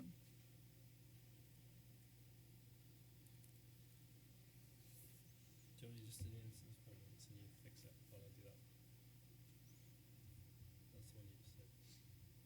I know, but It's got okay, the same it's just the title. Okay, so everything is only the title is wrong, and then it tricked me. But if we ignore the title, everything is fine. So we go backwards. Drag utilization package, the same package that we used to create the drag cohorts. Then we can use it to summarize like different stuff related to those and indications and so. So very quickly, this is what the drag utilization package covers. I've explained it before the cohort creation. So now I'm just going to show quickly like basically what you can do with the package. And then if you're interested, the presentation is there and you can look at it like slowly and go through it and open issues, ask or whatever you need. Package on CRAN, blah, blah, blah. You can create this, the CDM reference as we've seen before to this synthetic data that we have. This is like the same cohort that we had before. And the first function that we are going to see is summarize drag utilization. This function is to retrieve those related stuff.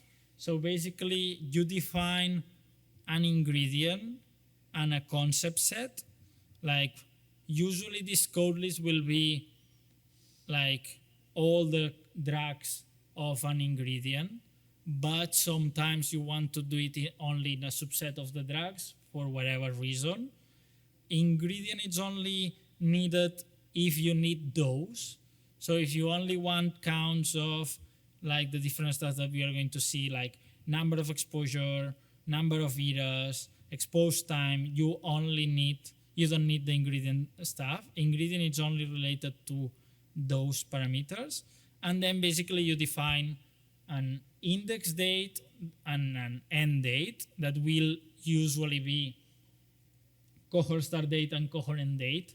This is only, the parameter exists because like sometimes it's not going to, like this can be applied to non-drug cohorts. So maybe an asthma cohort and you want to see which is the drug used after asthma or something like that. So you have this flexibility. You point which is the interval of dates that you want to address. Then if you want to consider only incident prescription, or imagine that you define like a condition cohort and they were taking the drug before the index date, do we want to consider that prescription or not? So we have this option of restrict to incidents, true or false. And then again, we have our gap era, and here we have several functions related what information we want to do. So we can extract number of exposures, number of eras, the exposed time, time to first exposure. This one I switched it off because time to first exposure will be always 0. I created the cohort to be a drug cohort, so I know that the cohort start date is when they start the prescription. So, well, I could switch it to true just to make sure that I created it correctly, but it's not going to provide me interesting information. Whereas if it's like a condition cohort, this may be interesting. Then we can summarize quantity, getting like which is the initial quantity or which is like the cumulative quantity of all the different prescriptions. And similarly with those, we can get which is the initial daily dose that the person starts with, or we can get like, or both, like, or the cumulative dose of all the different prescriptions. So all these are estimates that we can switch off to true or false. And finally, we say from all these things what we are interested. In this case, I summarized it a lot to just get quantiles and median. But here you can say, oh, I'm interested in mean. I'm interested in mean and max. I'm interested in the standard deviation. Here you can put like all the other estimates that we support. So again, as I explained before, all summarized functions are tied to table and plotting functions. So in this case, if I put like this table drug utilization, it will summarize the drug use over time. I would get how many exposures by mean they were used, how many eras, which was the initial quantity, cumulative quantity, all the different stuff that I asked for, I would get it. Second thing that I could do, indication. We have this summarize indication function. Against now what it works is like it creates mutually exclusive indications, and basically what we have to define is like which are these indications beforehand that I'm interested, and a window. This window can be 0, 0, in terms I'm only interested to see things that were recorded on the index date, or can be minus 1 month to after 1 week if I have like the impression that like it can be recorded in the prior month till the next week. And then we also have one function to search for unknown indication. There's like to see is like in the case that I don't see like any indication recorded, is there anything else recorded in other tables? So how it works, I instantiate some indications. This we've been go through many times today. So, and then I define which is my cohort of interest of these indications and which are my windows of interest. So in this case, I'm going to have results for the index date, and for a more generous definition of indication, having like the month prior and the week after. And I look at condition occurrence to see if there are like other conditions recorded, to know how many people have some other records that may be potential indications. Again, I can save it to a result format and use this table indication function that basically it will produce, like, as you can see, each one of the classes are mutually exclusive. So when it's myocardial infarction, it's all people who only have myocardial infarction.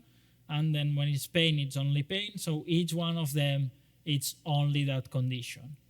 And we have the unknown and non individuals. So here you can play with the indications that you define. And so why we've done this mutually exclusive thingy? Because otherwise the percentages would not add up to 100%. And then people were getting like confused and having trouble understanding the percentages. If you have like 5%, you add up and then it's like 120%. Sometimes it was getting a bit tricky. So we've created this mutually exclusive, and then hopefully everything should add up 100. As I've advertised many times, each summarize function has the table and the plot function, so we can also display this in the plot function. The output is ggplot, so you can play and you can add up. You can add anything that you're interested. If you are familiar with ggplot, you can, like, for example, in this case, I decided to eliminate the legend, but here you can do whatever you want. It's a ggplot object. If you're familiar with ggplot, go for it. And we are considering to support also Plotly. Currently, what you can do is that it's like, as it's a ggplot, there is a function to convert ggplot to Plotly. So that's the option that you have now to get Plotly results. That can be also useful in some visualizations. So continuing, treatment persistence. How we deal with treatment persistence? We have in the standard catalog of standard analytics, we have two ways to deal with it. One is as a survival analysis. This is implemented in cohort survival. I'm not going to cover it today, but you have a link to the package. If you are interested, packages out there. You have Ed, who is the maintainer, ask him questions and so. And then what is implemented in drug utilization is the proportion of patients covered, where basically it works as we've seen many times. We have our cohort summarized proportion of patients covered. We define a time of follow-up, and then we are going to have our table function that is not interesting in this case, but we have our plot function, and then we can see over the time how many of the individuals were on the drug. This proportion of patients is maybe, well, I don't know, you can choose whatever you want between survival analysis or proportion of patients covered. The difference that here is like people can restart the treatment. So we can see here a bit going up. This would never happen in like a survival study. Survival study, we are interested till the first discontinuation. So you are going to get like different results depending on what you are interested and why you are analyzing that. You may want to use proportion of patients covered or a survival analysis. So two last functions, hopefully. We have function to address summarize restart and drug switching. Again, so switching cohorts must be defined in advance. Again, you would define which are the switching treatments that you are interested on, and we will define windows, well, follow-up times of interest. Index date will be the first discontinuation. So we would look at what happens when a person stops taking the drug. Index date will be cohort end date in this case. And then we would report in each one of the windows how many individuals restart the drug. So they have another drug either of the same that they stopped. They switch to one of these cohorts that I defined beforehand, or like they do both, they restart and switch, or they remain untreated. So going directly to the results, that is what we can look at it. So what we would get is like, this would be our results. So in different windows of follow-up, we would get how many individuals restart the drug, switch to another drug, do both things, or remain untreated. And this we can get it like through different windows of interest. And for example, we can plot it with each of the different windows and so on. And last function, and with this, I'm going to hand over to Ed and Martin. We have summarized treatments. This is a general approach, basically to see the treatments after an event of interest. We can use it like to see treatments after a certain condition, to analyze co-medication, to analyze treatments after discontinuation. There are many different uses of this, but basically, again, we would define some windows of interest, which is our cohort of interest, which is our index date. So in this case, I'm going to summarize what is happening after I stop.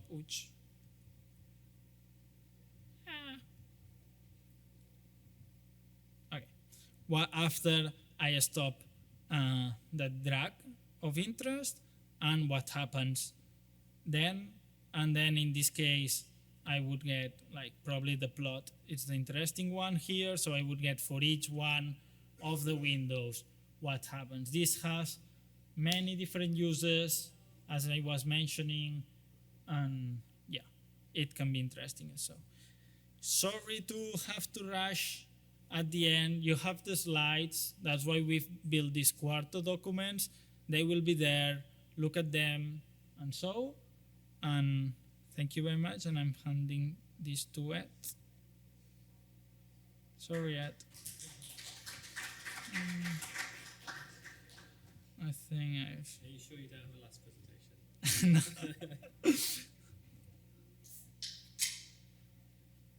Okay, I think what's becoming apparent is just the amount of stuff needed to do drug utilization studies.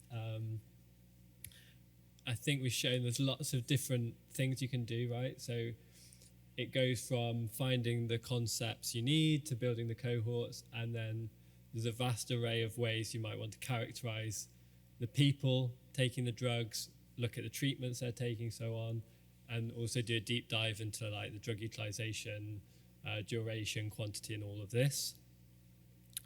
I'm now going to do something a little bit different in terms of the analysis. So I'm going to talk about more population level analysis. So here, so far with what Marty's been showing is lots of very detailed characterizations of the people in our drug cohorts, finding those people and then characterizing them in great detail. Often, though, we'll also have another type of analysis we'll be interested in, which is more at the population level, which is looking at the incidence and the prevalence of a drug in the population, in the database population normally. And so now lots of the code, you've seen a lot of code, but it should start becoming more familiar. In incidence prevalence, there's actually far fewer functions than the others, which maybe you're happy to hear by now. And really, we have three different things we do with this package. We generate a denominator population using this package. So the population, we're going to do the incidence and prevalence among. We're not going to define our outcome cohort here. So for the purposes of this talk, we're talking about incidence and prevalence of a drug. So for that, you can use the drug utilization package to create your drug cohort, but you could also use other tools to do drug cohorts or other types of cohorts. And then we have two functions, one called estimate incidence and one called estimate prevalence. So that's the basic summary of the package. And this code we won't go through in detail so that Martin has time for his presentation. But we have this first idea of, we've got our CDM. So we've created our CDM object like we've been doing all the time. Here I'm just showing in slightly different data than you've been using, just so that the pictures look a bit better.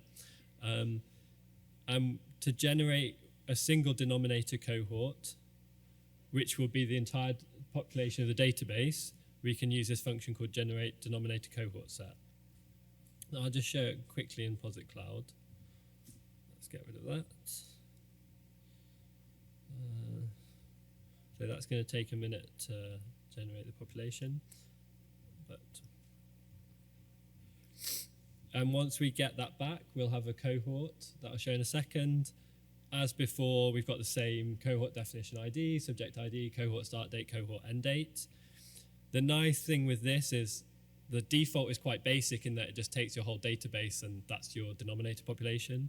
But then you can create, you can add other requirements. So maybe for your study, you have a date range. So we want to do incidents from 2008 to the current day, or any date range, you can specify that. Let's see if...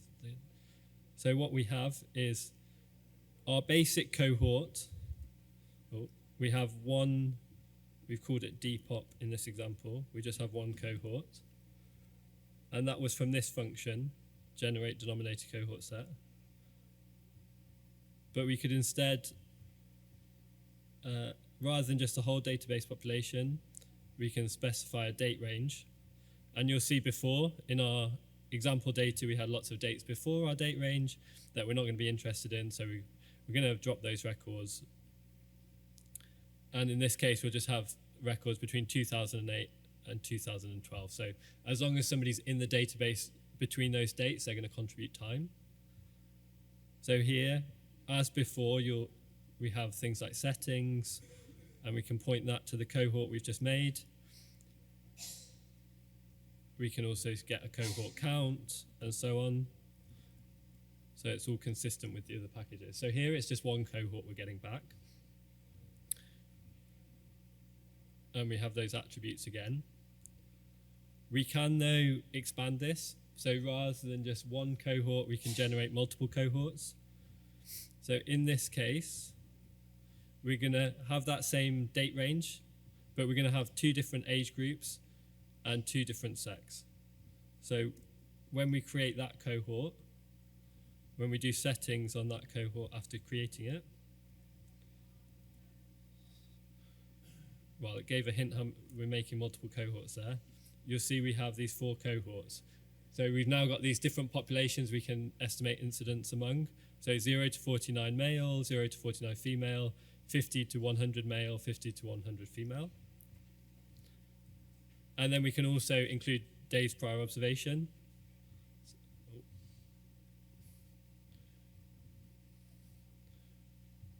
So if we added this criteria about days prior observation, we'd get one set of cohorts back with a requirement of 0 days prior observation, and then another with a requirement of 180 days. So those people would only contribute time once they'd reached 180 days of prior observation.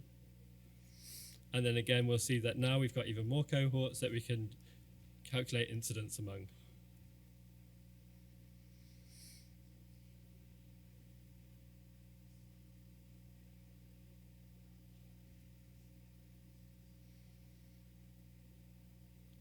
So we've now got these 8 cohorts, and you can see in our settings we have this requirement about days prior observation that we can track, and we can see we have the same as before, but one set with 0 days prior observation requirement and one with 180 days requirement. That's about creating the denominator cohort. So that's very much based on the population itself. So that's like, basically it's working, if we go right back to the start, you had the CDM person table, and you have the CDM observation period table. And those are the tables being used to create these populations. So we're seeing observation periods, we're working with the date of birth we see for people, the sex we see for people, and the amount of some amount of prior observation we require. I won't show it, but you might also be interested in doing, say, incidence of a drug among people with asthma. So that would be quite common. So we're no longer just interested in the person in observation table. We've also got this idea of an asthma cohort that we want to do incidence among. In that case, there's another function called generate target denominator cohort set, where you have another option, which is to point it to a cohort table. So if you've created that cohort of people with asthma, for example, you can then do the incidence of a drug among those people. Hopefully that all sounds sensible and makes sense. So that's how we get our denominator population. So say we've got this study. We've got our denominator population that we've just defined. So we all know how that works now. We've got a cohort, date range, and an age group. We've got some oh yes, please. Quick question, love the denominator. Why haven't we dropped people who may have already started the drug? So that's done in the estimate functions at the end. So this denominator at the moment, yeah. So there will be further attrition when you run your analysis. So the nice thing with that is, say you're doing an analysis of 5 outcomes, you could start with that bigger population, run your 5 outcomes, and there'd be different attrition for each of them if you've got your washouts. So we'll see that here. Thankfully, especially for time, this fake data set already has an outcome created. So here we've got our CDM. This is just a mini one, and we have an outcome population. In practice, you define that using, for a drug study, probably what Marty was showing you with the drug utilization package, and then you'd use these packages in combination. So you'd have your denominator from this package and your outcome cohort for drug utilization, potentially from the drug utilization package, but it could be any cohort, however defined. It can be an atlas cohort that you generate into your CDM, and then you point to that as your outcome. That's quite flexible. It just means, as a maintainer of incidence prevalence, I've kind of dealt with the easier part and left like how you define some of the more complicated outcomes and so on outside of the package. But once we've got our denominator population, we then have a function called estimate incidence. And here you have things about washout. So you have this one argument called outcome washout, where you could put, I think the default as well is inf. So it's going to wash out anyone with a prior outcome. But for different studies, you could put this to 30, and that would mean 30 days. Somewhat relatedly, you have repeated events. So potentially for a drug study, you'd want to wash out of, say, 30 days and allow people to have another, like, come back into the analysis after they've considered to have ended that first outcome. If we run that,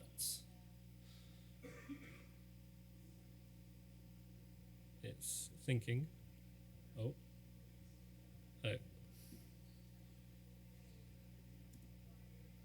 Oh, refresh. Oh no. Open network login page. Oh, connect now. Oh, what's my room number? Okay, nobody. Yeah, I should have connected. No, now, now if anyone's got any issues at 2 a.m. with this package, please don't knock on my door. Oh, maybe that's a sign. Oh, shall I sign into? It says it's working. Oh, no, it's working again. So, yeah, so if I copy this block.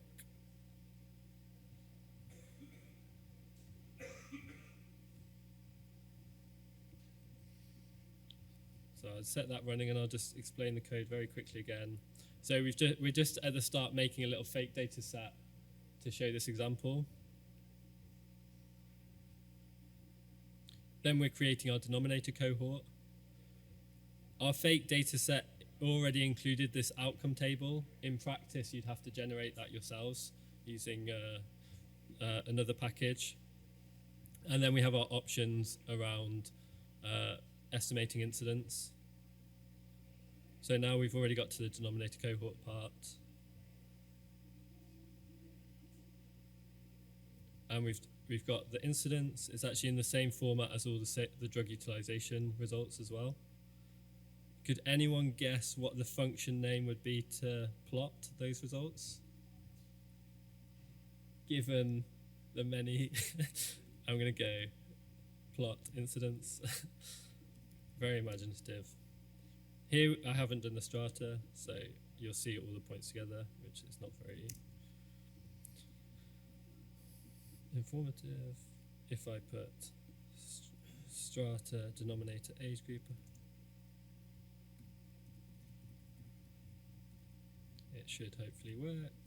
If not, facet, not strata. Sorry. So you can get a quick plot of your results with the different stratifications you might have done based on your denominator population.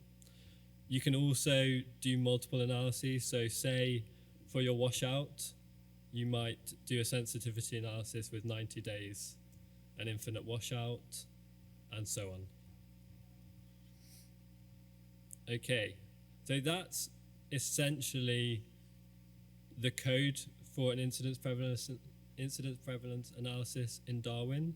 The one missing part is code to create your outcome cohort, which is a very study dependent. Are there any questions about how that works and how it kind of interacts with the other presentations? Okay, good. I won't show much detail. It's in the quarto, just for time. Just to mention, there's a very similar set of functions for prevalence. One is called estimate period prevalence, and one is called estimate point prevalence, and they do what they say on the tin. So we can estimate period prevalence. Some of these are not going to be relevant anymore, but say we want to do the yearly period prevalence of our drug cohort or outcome cohort, whatever it might be. We can run that prevalence analysis. Oh, 1 second. If only that was true once you have millions of patients. And if we do plot prevalence, did I call it? I shouldn't call it ink, that's a bit confusing. It only takes a second to run though. Again, you'd have a plot to go with it that plots your prevalence by year. So this would be the annual period prevalence of your outcome of interest. Okay, that's, I think, more or less it for incidence prevalence, as there's so few functions, but we do have a question. Yeah.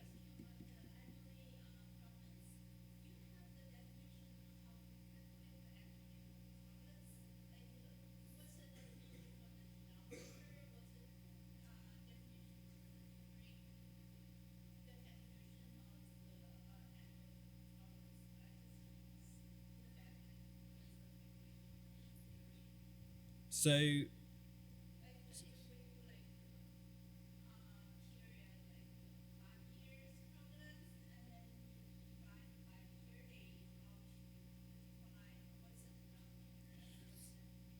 yeah, so if we look at our denominator population, so we've created them.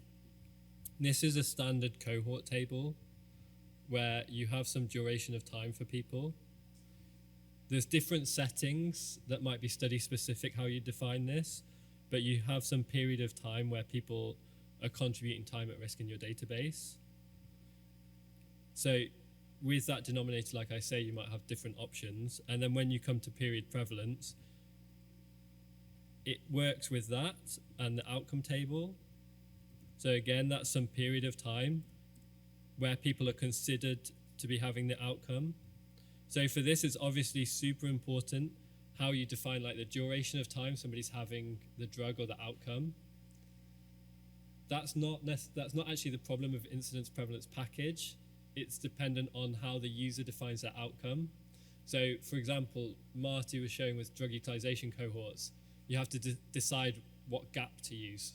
Things like this, it will all affect how you then estimate period prevalence, because you need to know the duration of time when somebody's contributing.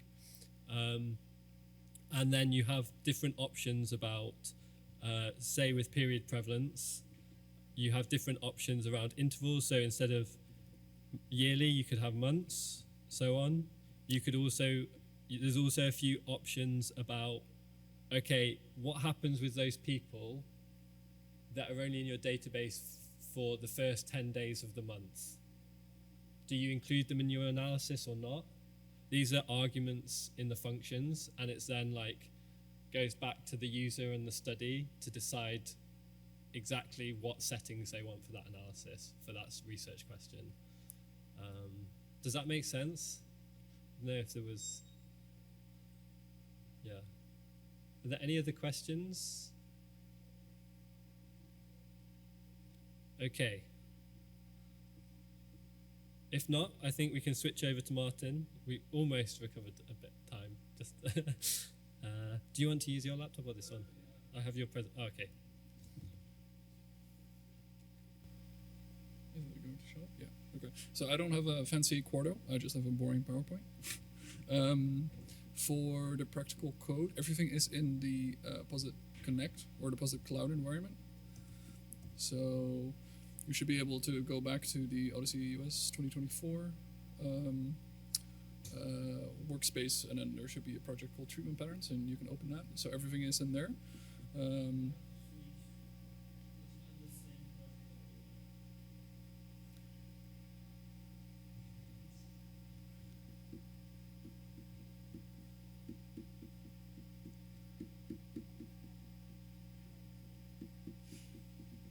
While that is loading, I'll just start up my PowerPoint, and then in the meantime, you can hopefully get into the project.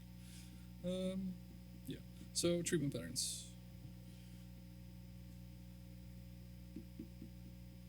Yes.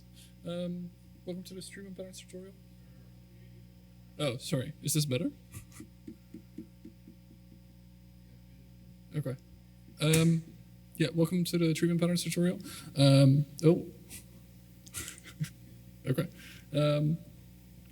This is a Darwin disclosure.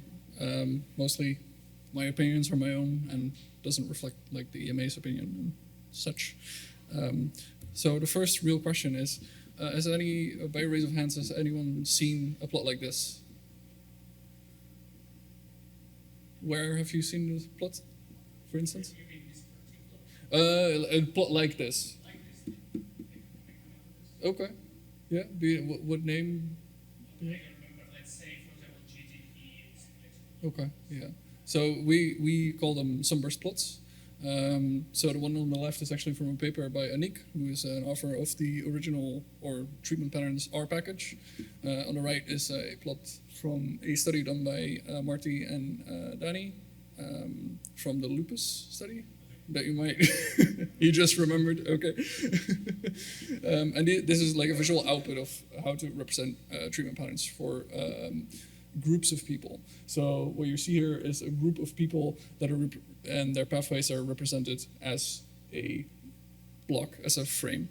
And then the inner layer is the first treatment, the second layer is the second treatment, and then the third layer is the third treatment. Before we'll dive into that on how that works and what it represents.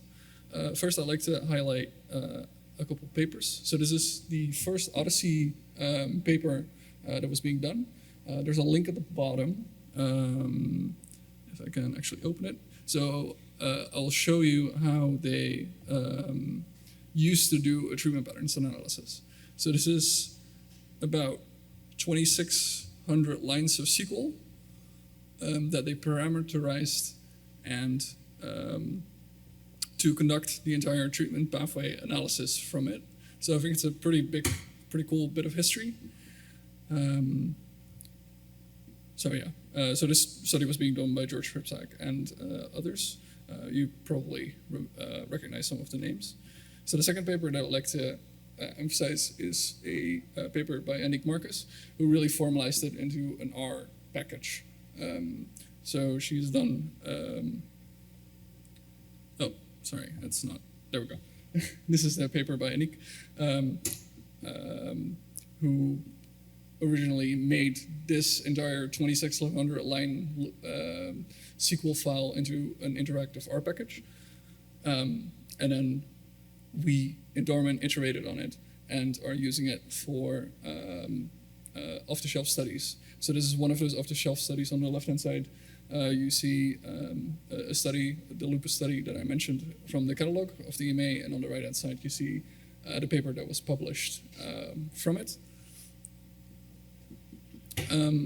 So really, what is a treatment patterns analysis? So a treatment patterns analysis really is, or treatment pathway analysis. So I use these terms interchangeably. Treatment pathway, treatment pattern is really a sequence of events, usually treatments. So if you consider person A and person B, these sequences might vary differently, very much from person to person. So it might be that for person A, they get the same treatment in a very steady increment of time. So like every 2 months, they get a certain prescription or something. While for person B, it might be more sporadic, more crazy. So they get treatments very infrequent and different times of treatment. So the problem definition that you could really say is within a certain cohort of individuals, you're interested in what treatments occur within that cohort. So let's say within the cohort of lupus, you're interested in what treatments and what sequences and what combinations occur of those treatments of interest within that lupus cohort, for instance. So here's that figure again from one of my first slides. And this really represents the cohort of people, the cohort of lupus individuals. And I want you to convince yourself, take a minute to convince yourself that these dashed line boxes represent a slice of this plot represents a person. So to make it a little bit easier, I've assigned also letters to the different colors. So the one at the bottom starts in the red and then goes to an orange treatment. So for simplicity, I called that treatment B to treatment A. The middle one goes from a combination of A and B to A. We don't actually notice, I just assigned that. And then for the top one, which is more complex, the third line treatment, they start on the orange treatment A, they then go to a combination of A and B, and then finish on combination or on treatment B. Any questions on that? Because this is okay, pretty straightforward. Okay, great. So if we take the top treatment, in reality, it's not represented this way, right? So in reality, the way we define these treatments is with cohorts. So we have multiple cohort records per person, the cohort of interest, our target cohort, and then a cohort of A, and then a cohort of B. And then here, I'm trying to relate how that might represent itself in the database. So we might have 2 records of A. However, there might be a small gap between them. So we can consider this as one continuous treatment because maybe we look over months and there might be a couple days between those 2 records. So we can concatenate them into one continuous treatment. As you can also see in the middle, A and B overlap significantly, and we might consider that so significant that we deem it as a combination therapy between those 2 treatments. To highlight even more, or to go through the different parameters and different knobs and dials in the package on how this can be manipulated. So first, here for simplicity, for the different records, I highlighted A as A1 and the second one is A2. So the first thing that we can consider is the min error duration. So this is really the duration of a treatment. How long should a treatment last for us to consider this in our analysis? Maybe a different record show up for, let's say, a couple days. Maybe that's too short for us. We don't want to keep them. We throw them away instantly. So this is a way to dictate how your treatment pathway is being constructed. A second parameter is the error collapse size. So this is really the concatenation parameter. So if there is a gap of, let's say, 2 days between 2 treatments, or between the first and the second record of a treatment, so for A1 and A2, we might want to merge them together and consider them as one continuous treatment. If this gap would be a little bit bigger, we might not want to do that, and we want to keep them separately. A third one is the combination window. So this is the duration of time. Two different treatments need to overlap for us to consider a combination treatment. So this might also vary depending from study to study. So this could be 5 days. This could be 2 months. It really depends on what time scale you're looking at. Lastly, we have this thing called the min-post combination duration, which is a very intuitive name. Really, it dictates what should happen with the tail ends of 2 treatments that are collapsed together. So we have treatment A and B, they overlap significantly. We combine them into A and B, and then there's these tail ends before and after. And this parameter dictates what should happen with those parameters. Are those remainders long enough for us to keep them in our pathway? So in this case, we might want to keep them in our pathway because there's a significant chunk of A before the combination and a significant chunk after the combination. However, you might also consider a different scenario for drug C and D in this example, where those remainders are very short, so we throw them away.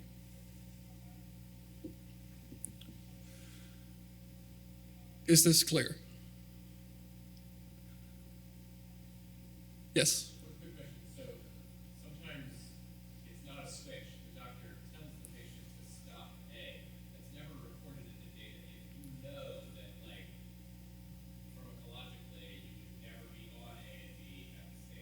Mm-hmm. Can you override and have now a new stop date of A, especially if you don't see another refill of A? Like 2 academics, not on both of them. Mm-hmm. Going to be told to stop. Our real world data doesn't have the date discontinuation because of doctor phone call telling you to stop, but yet you see A start, it's really a switch. Can you override the A and make the A stop and B start? So I think again, this is a very that's just real world evidence answer. I think. So no, there's not really a way to do that.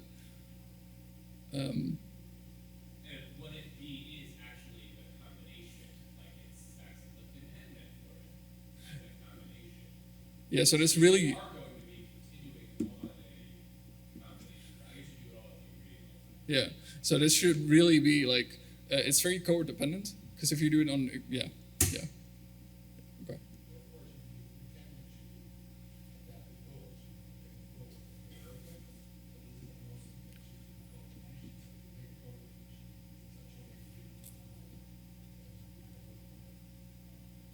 Yeah. So yeah, it's very cohort dependent.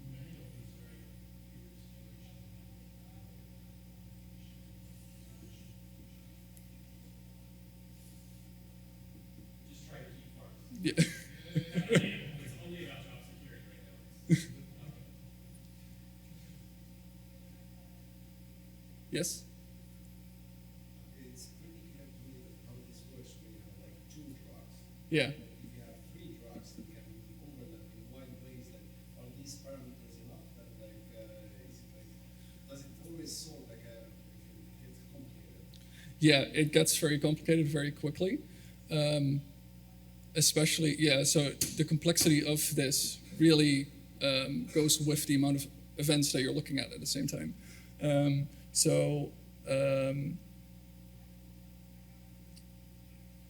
It will always, we've always seen it resolve itself.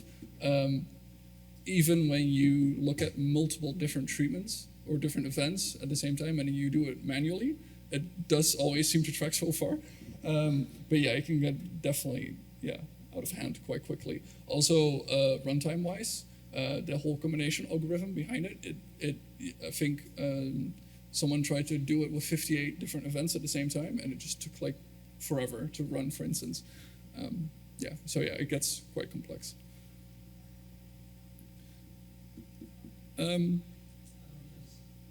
Yeah.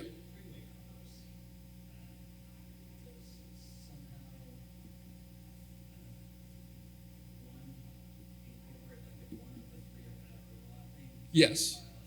So first 2 are combined, and then that combination becomes a treatment by itself, and then is considered, or all these parameters are then considered for that new event.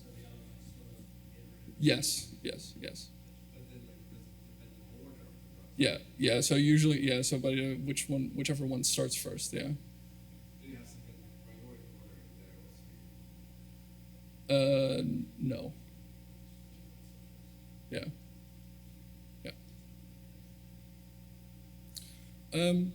So this is treatment patterns theoretically. So I like to take a step back and to see how a treatment patterns analysis is like usually done from a very like top-down view. So usually the first thing we do is our code definition within Darwin, and usually we do this in Atlas. We then within Darwin use CDM connector to generate our cohorts and to use CDM connector as like our database interface from R. And then we really have 2 functions and a couple of plotting functions, but the 2 main functions are these 2 functions called compute pathways and export. And that's it, really, to conduct a treatment patterns analysis. We'll get into what they do in the Positive Cloud.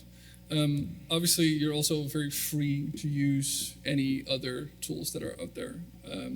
So, for instance, Caper for code definitions or just custom SQL, or you can use any Hades tools. Treatment patterns is pretty agnostic to it. And then finally, 2 links. One, again, to the GitHub, and the second one to the cloud project. So we can go through the Posit cloud. In Posit cloud, there are. Does everyone have this open, by the way?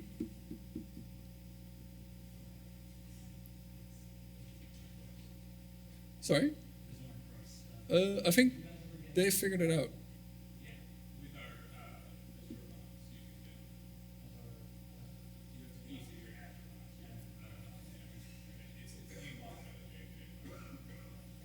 Okay, so it's pretty straightforward.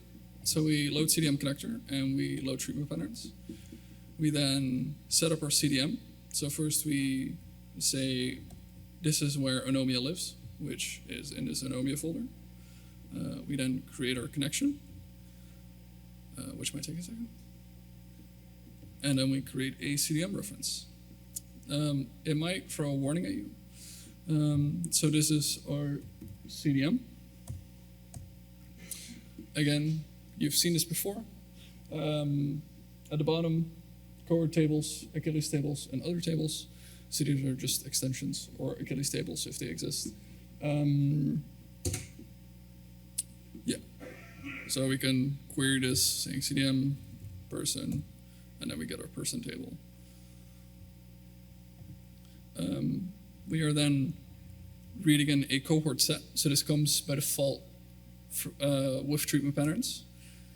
And then in that cohort set exists 8 cohorts. So there's this dev cohort, which is out of scope for this tutorial. It doesn't, there's 0 counts for it. It doesn't show up, so you don't have to care about it. So these are our cohort definitions. So our target cohort is going to be viral sinusitis. And then we have a bunch of drugs of interest that we have. We can generate our cohorts using cohort generator, or using CDM connector, sorry. This will take a second. And then it might complain about, yeah, so it throws some warnings, saying it casts numeric to integers. So numerics are doubles in reality, and it casts those to integers, which is fine. If we look in our CDM, our cohort table is generated, which is great. Yeah. So we then have our 8 cohorts, and we need to say to treatment patterns which cohort is what. So viral sinusitis is our target cohort, and the other cohorts are event cohorts, and def is an exit cohort, again, out of scope for this tutorial. So we make a little data frame. So we reuse the cohort set columns for this. And then we have a data frame with the cohort ID, cohort name, and what type of cohort it is. So target cohort, again, viral sinusitis. Every other is an event cohort. We can then run the treatment patterns analysis. So this is the compute pathways that I mentioned earlier. And we put this in an output environment.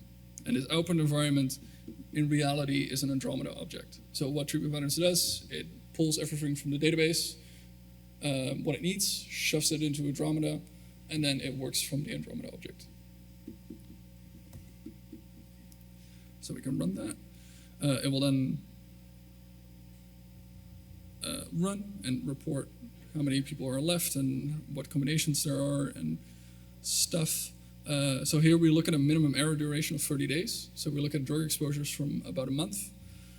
We say an error collapse size of 7 days. So between 2 treatments that occur for the same person, if there's 7 days between those records, we concatenate them.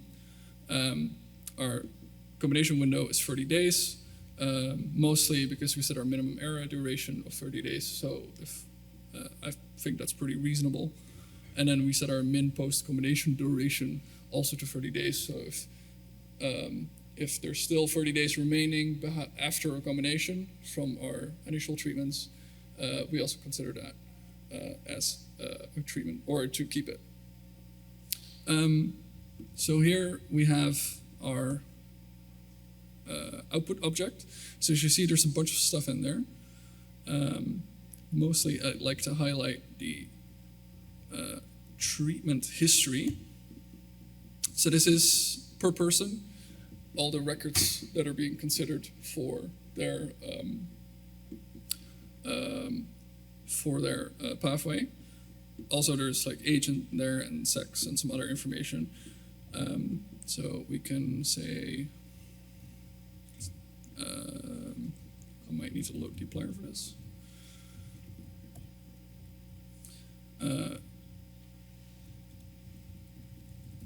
We can say select,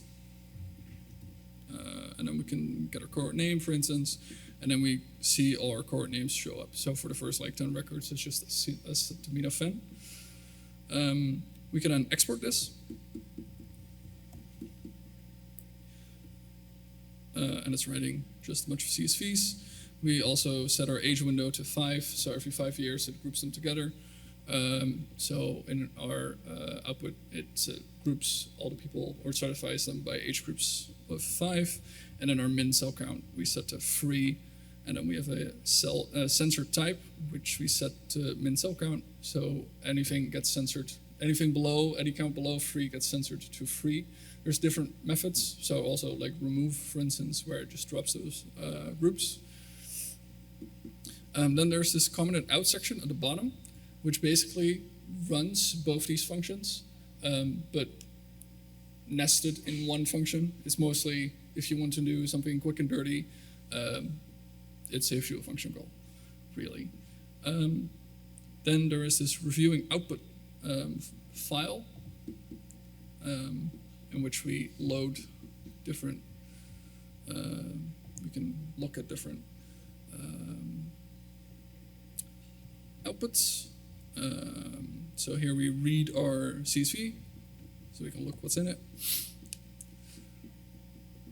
So you see a bunch of pathways, so some of them say none. These are people that it didn't find treatment for. So we can actually filter that out by saying we get our treatment pathways, and then we say any sex, any age, any index year, and then we filter out none as well. So then you see you actually get like these treatment pathways. So the way these treatment pathways work is that the cohort name is being reported with a dash, which means a next step in your pathway, or a plus, which means a combination therapy, or a combination between 2 events. So if we consider this pathway, for instance, we go to acetaminophen, to a combination of amoxicillin and clavinate.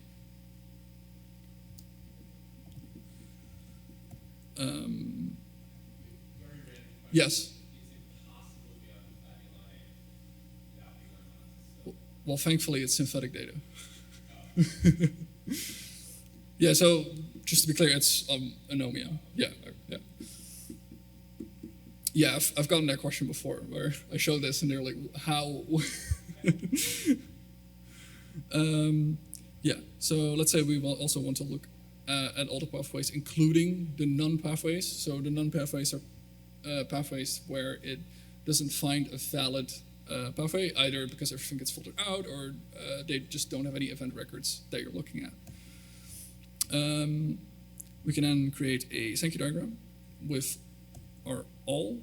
So this should be anything treated. And then we get this diagram here. So unfortunately, the names are a little small, but you get a pretty standard Sankey diagram. I think this is a pretty familiar image or a pretty familiar plot, where basically also if you hover over, you get a percentage of how many people are on a certain event. And then if you hover over the gray switching bar, essentially, it tells you how many people switch from one event to another. And also you can move them for different purposes if you like. The second is the sunburst plot.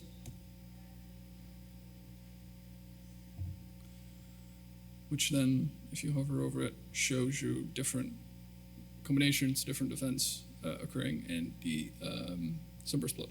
So here you see amoxicillin and clavinate, again, impossible, to aspirin, for instance, and also a percentage of how many people follow that specific pathway. So here you see the majority is treated with acetaminophen or aspirin for roughly both 44%.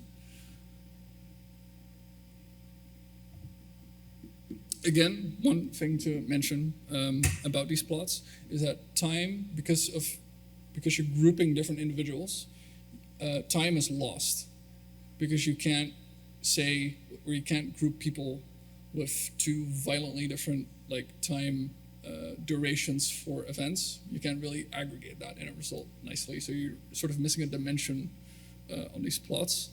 In the treatment history table that I show you in the intermediate results, the durations are still there, so you are able to partially run the analysis and get those times out and aggregate it yourself. So you're absolutely able to do that. So it is available, but in the exported aggregated results, it's unfortunately not present. Finally, I'd like to show you some other counts. So these are other output files that are being written. So for instance, age counts, so it shows you the different counts for age. You can then also plot it out quite easily. Same for sex or index year.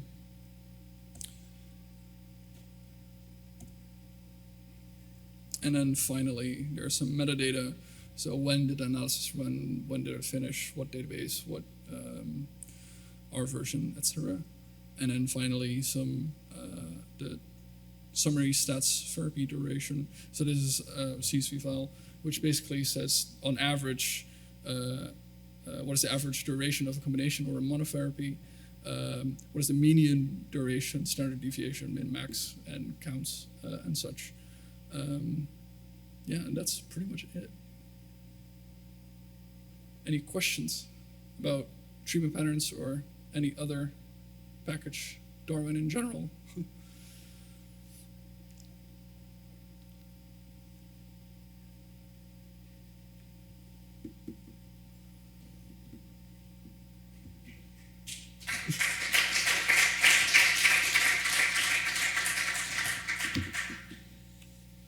Okay, questions? Yeah. So this is probably really late to ask this question today. Are these tools interoperable with just a typical OMOP CDM? Can I get any of these packages out and kind of start working with them? Yeah. I think that was a very short answer, but hopefully it was a useful one. Do you want to come to the microphone so people hear?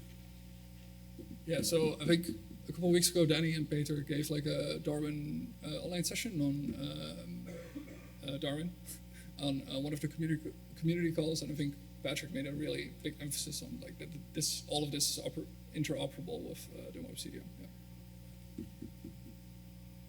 Any other questions? Do you feel like you can now run home and run this analysis? Gavi is nodding clearly because I know he's feeling very confident and he's probably practiced already. Another question, just general comment. I absolutely love the Quattro presentation format of the code and explanation and everything. I think it may be valuable to do like a label or something out of those, because I've been working with this topic now for slightly more than a year. And I feel it's every time like, okay, how do we do this? And this, then all the room of apps, you got Produce, all there's presentation, there's this, there's that. And now all formats that I've seen, I think this is one of the best to like, okay, this is how it looks. So something to think maybe we need to scale up this way of teaching how to use our tools. Yeah, I think that's a very valid comment that you should probably try and write when you are given the opportunity to provide feedback. But I will tell you that depends a lot on the kind of people you have in the room. So it's very hard to cater for people who have very different backgrounds and mentalities. Some people love coding and then they love this kind of teaching. Some people hate coding and then they completely hate this kind of teaching.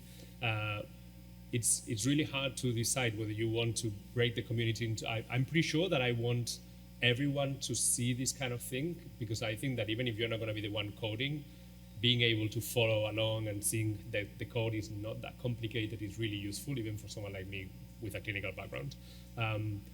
But I think it's appreciated to hear something like that, that, you know, some people really value these kind of presentations because they can, you know, see how this is doable and you know, be hands-on on kind of synthetic data, right? So if you don't mind, please write that in the feedback when you provide feedback, because that would be useful to inform future tutorials. Also, like, well, quartos will stay there, so we're not going to drop them down. Like, you can check them. Also, we have, I don't know if I should say that, but like, if you look at the links that we've provided, all of them start with the same. If you delete the end of the link, there is a specific for each one. You will go to our Quarto site, which has more presentations. So if you are interested, you may want to like explore some of them. And the only thing that we are going to switch down probably is going to be the POSIT cloud. Well, I don't know. It goes with Danny's card. At some point, he will complain, so we will switch down the POSIT cloud, but the Quartos will be there. Yeah, that's the other thing that's I'm always uncertain, not only because I pay for it, but also generally whether it's worth having this kind of POSIT cloud environment or whether people prefer to. I mean, it's really hard to get everyone running stuff in their computers locally, and you need to invest a lot of time, you know, on the technical setup. The POSIT cloud is a very easy kind of, you know, way to get people just to run immediately, right? But yeah, it's.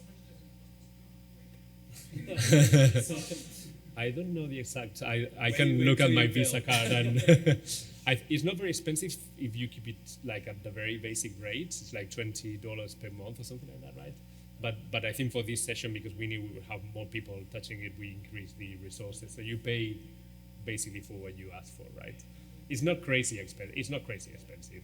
What I mean, if I do one more and you pay is something I'm generally just send it there, because I Yeah. think it's like the best way to learn. And if this could be like the mainstream of teaching this stuff, it would be great. So of course, Yeah, like, it's. pay for everything there, you have like one people, one person. Yeah, I think if you know, for something like that, we have that internally, and it's not a lot of money. But if you want to do like a big tutorial with a lot of people, then it might scale up. More questions, comments? Yeah, I think you can download it as a zip. Yeah, I think you should be able to export everything from there. I'm not sure. I think like in the main repository where it's got the projects, you should be able to download the entire project or just file by file. Give it a go, and otherwise you can get us tomorrow. And also, in the GitHub that we shared, there is the code of the Quarto presentation. So if you are also interested in how we did them and so, like, there is the source code to generate all of them. There was a question over there, I think. Yes, pretty much the same question. Okay. I tried to see if I can export it. It looks like I had to make it permanent first, and now I have to control it. But yeah, it sounds like that's going to be the best way to get those scripts. Yeah. So yeah, if you go to the GitHub, that GitHub repo has all the Quartos, which inside has all the code. The PowerPoints as well. Yeah, they're also in the GitHub repo in the presentations folder. Okay. Oh yeah. That you'll have to download that. Sorry. I think you put how to create the Eunomia fake in the GitHub, right? Any more questions, comments? Otherwise, I'm always happy to give people 10 minutes back of their life. So go on, grab a coffee. Thank you, everyone.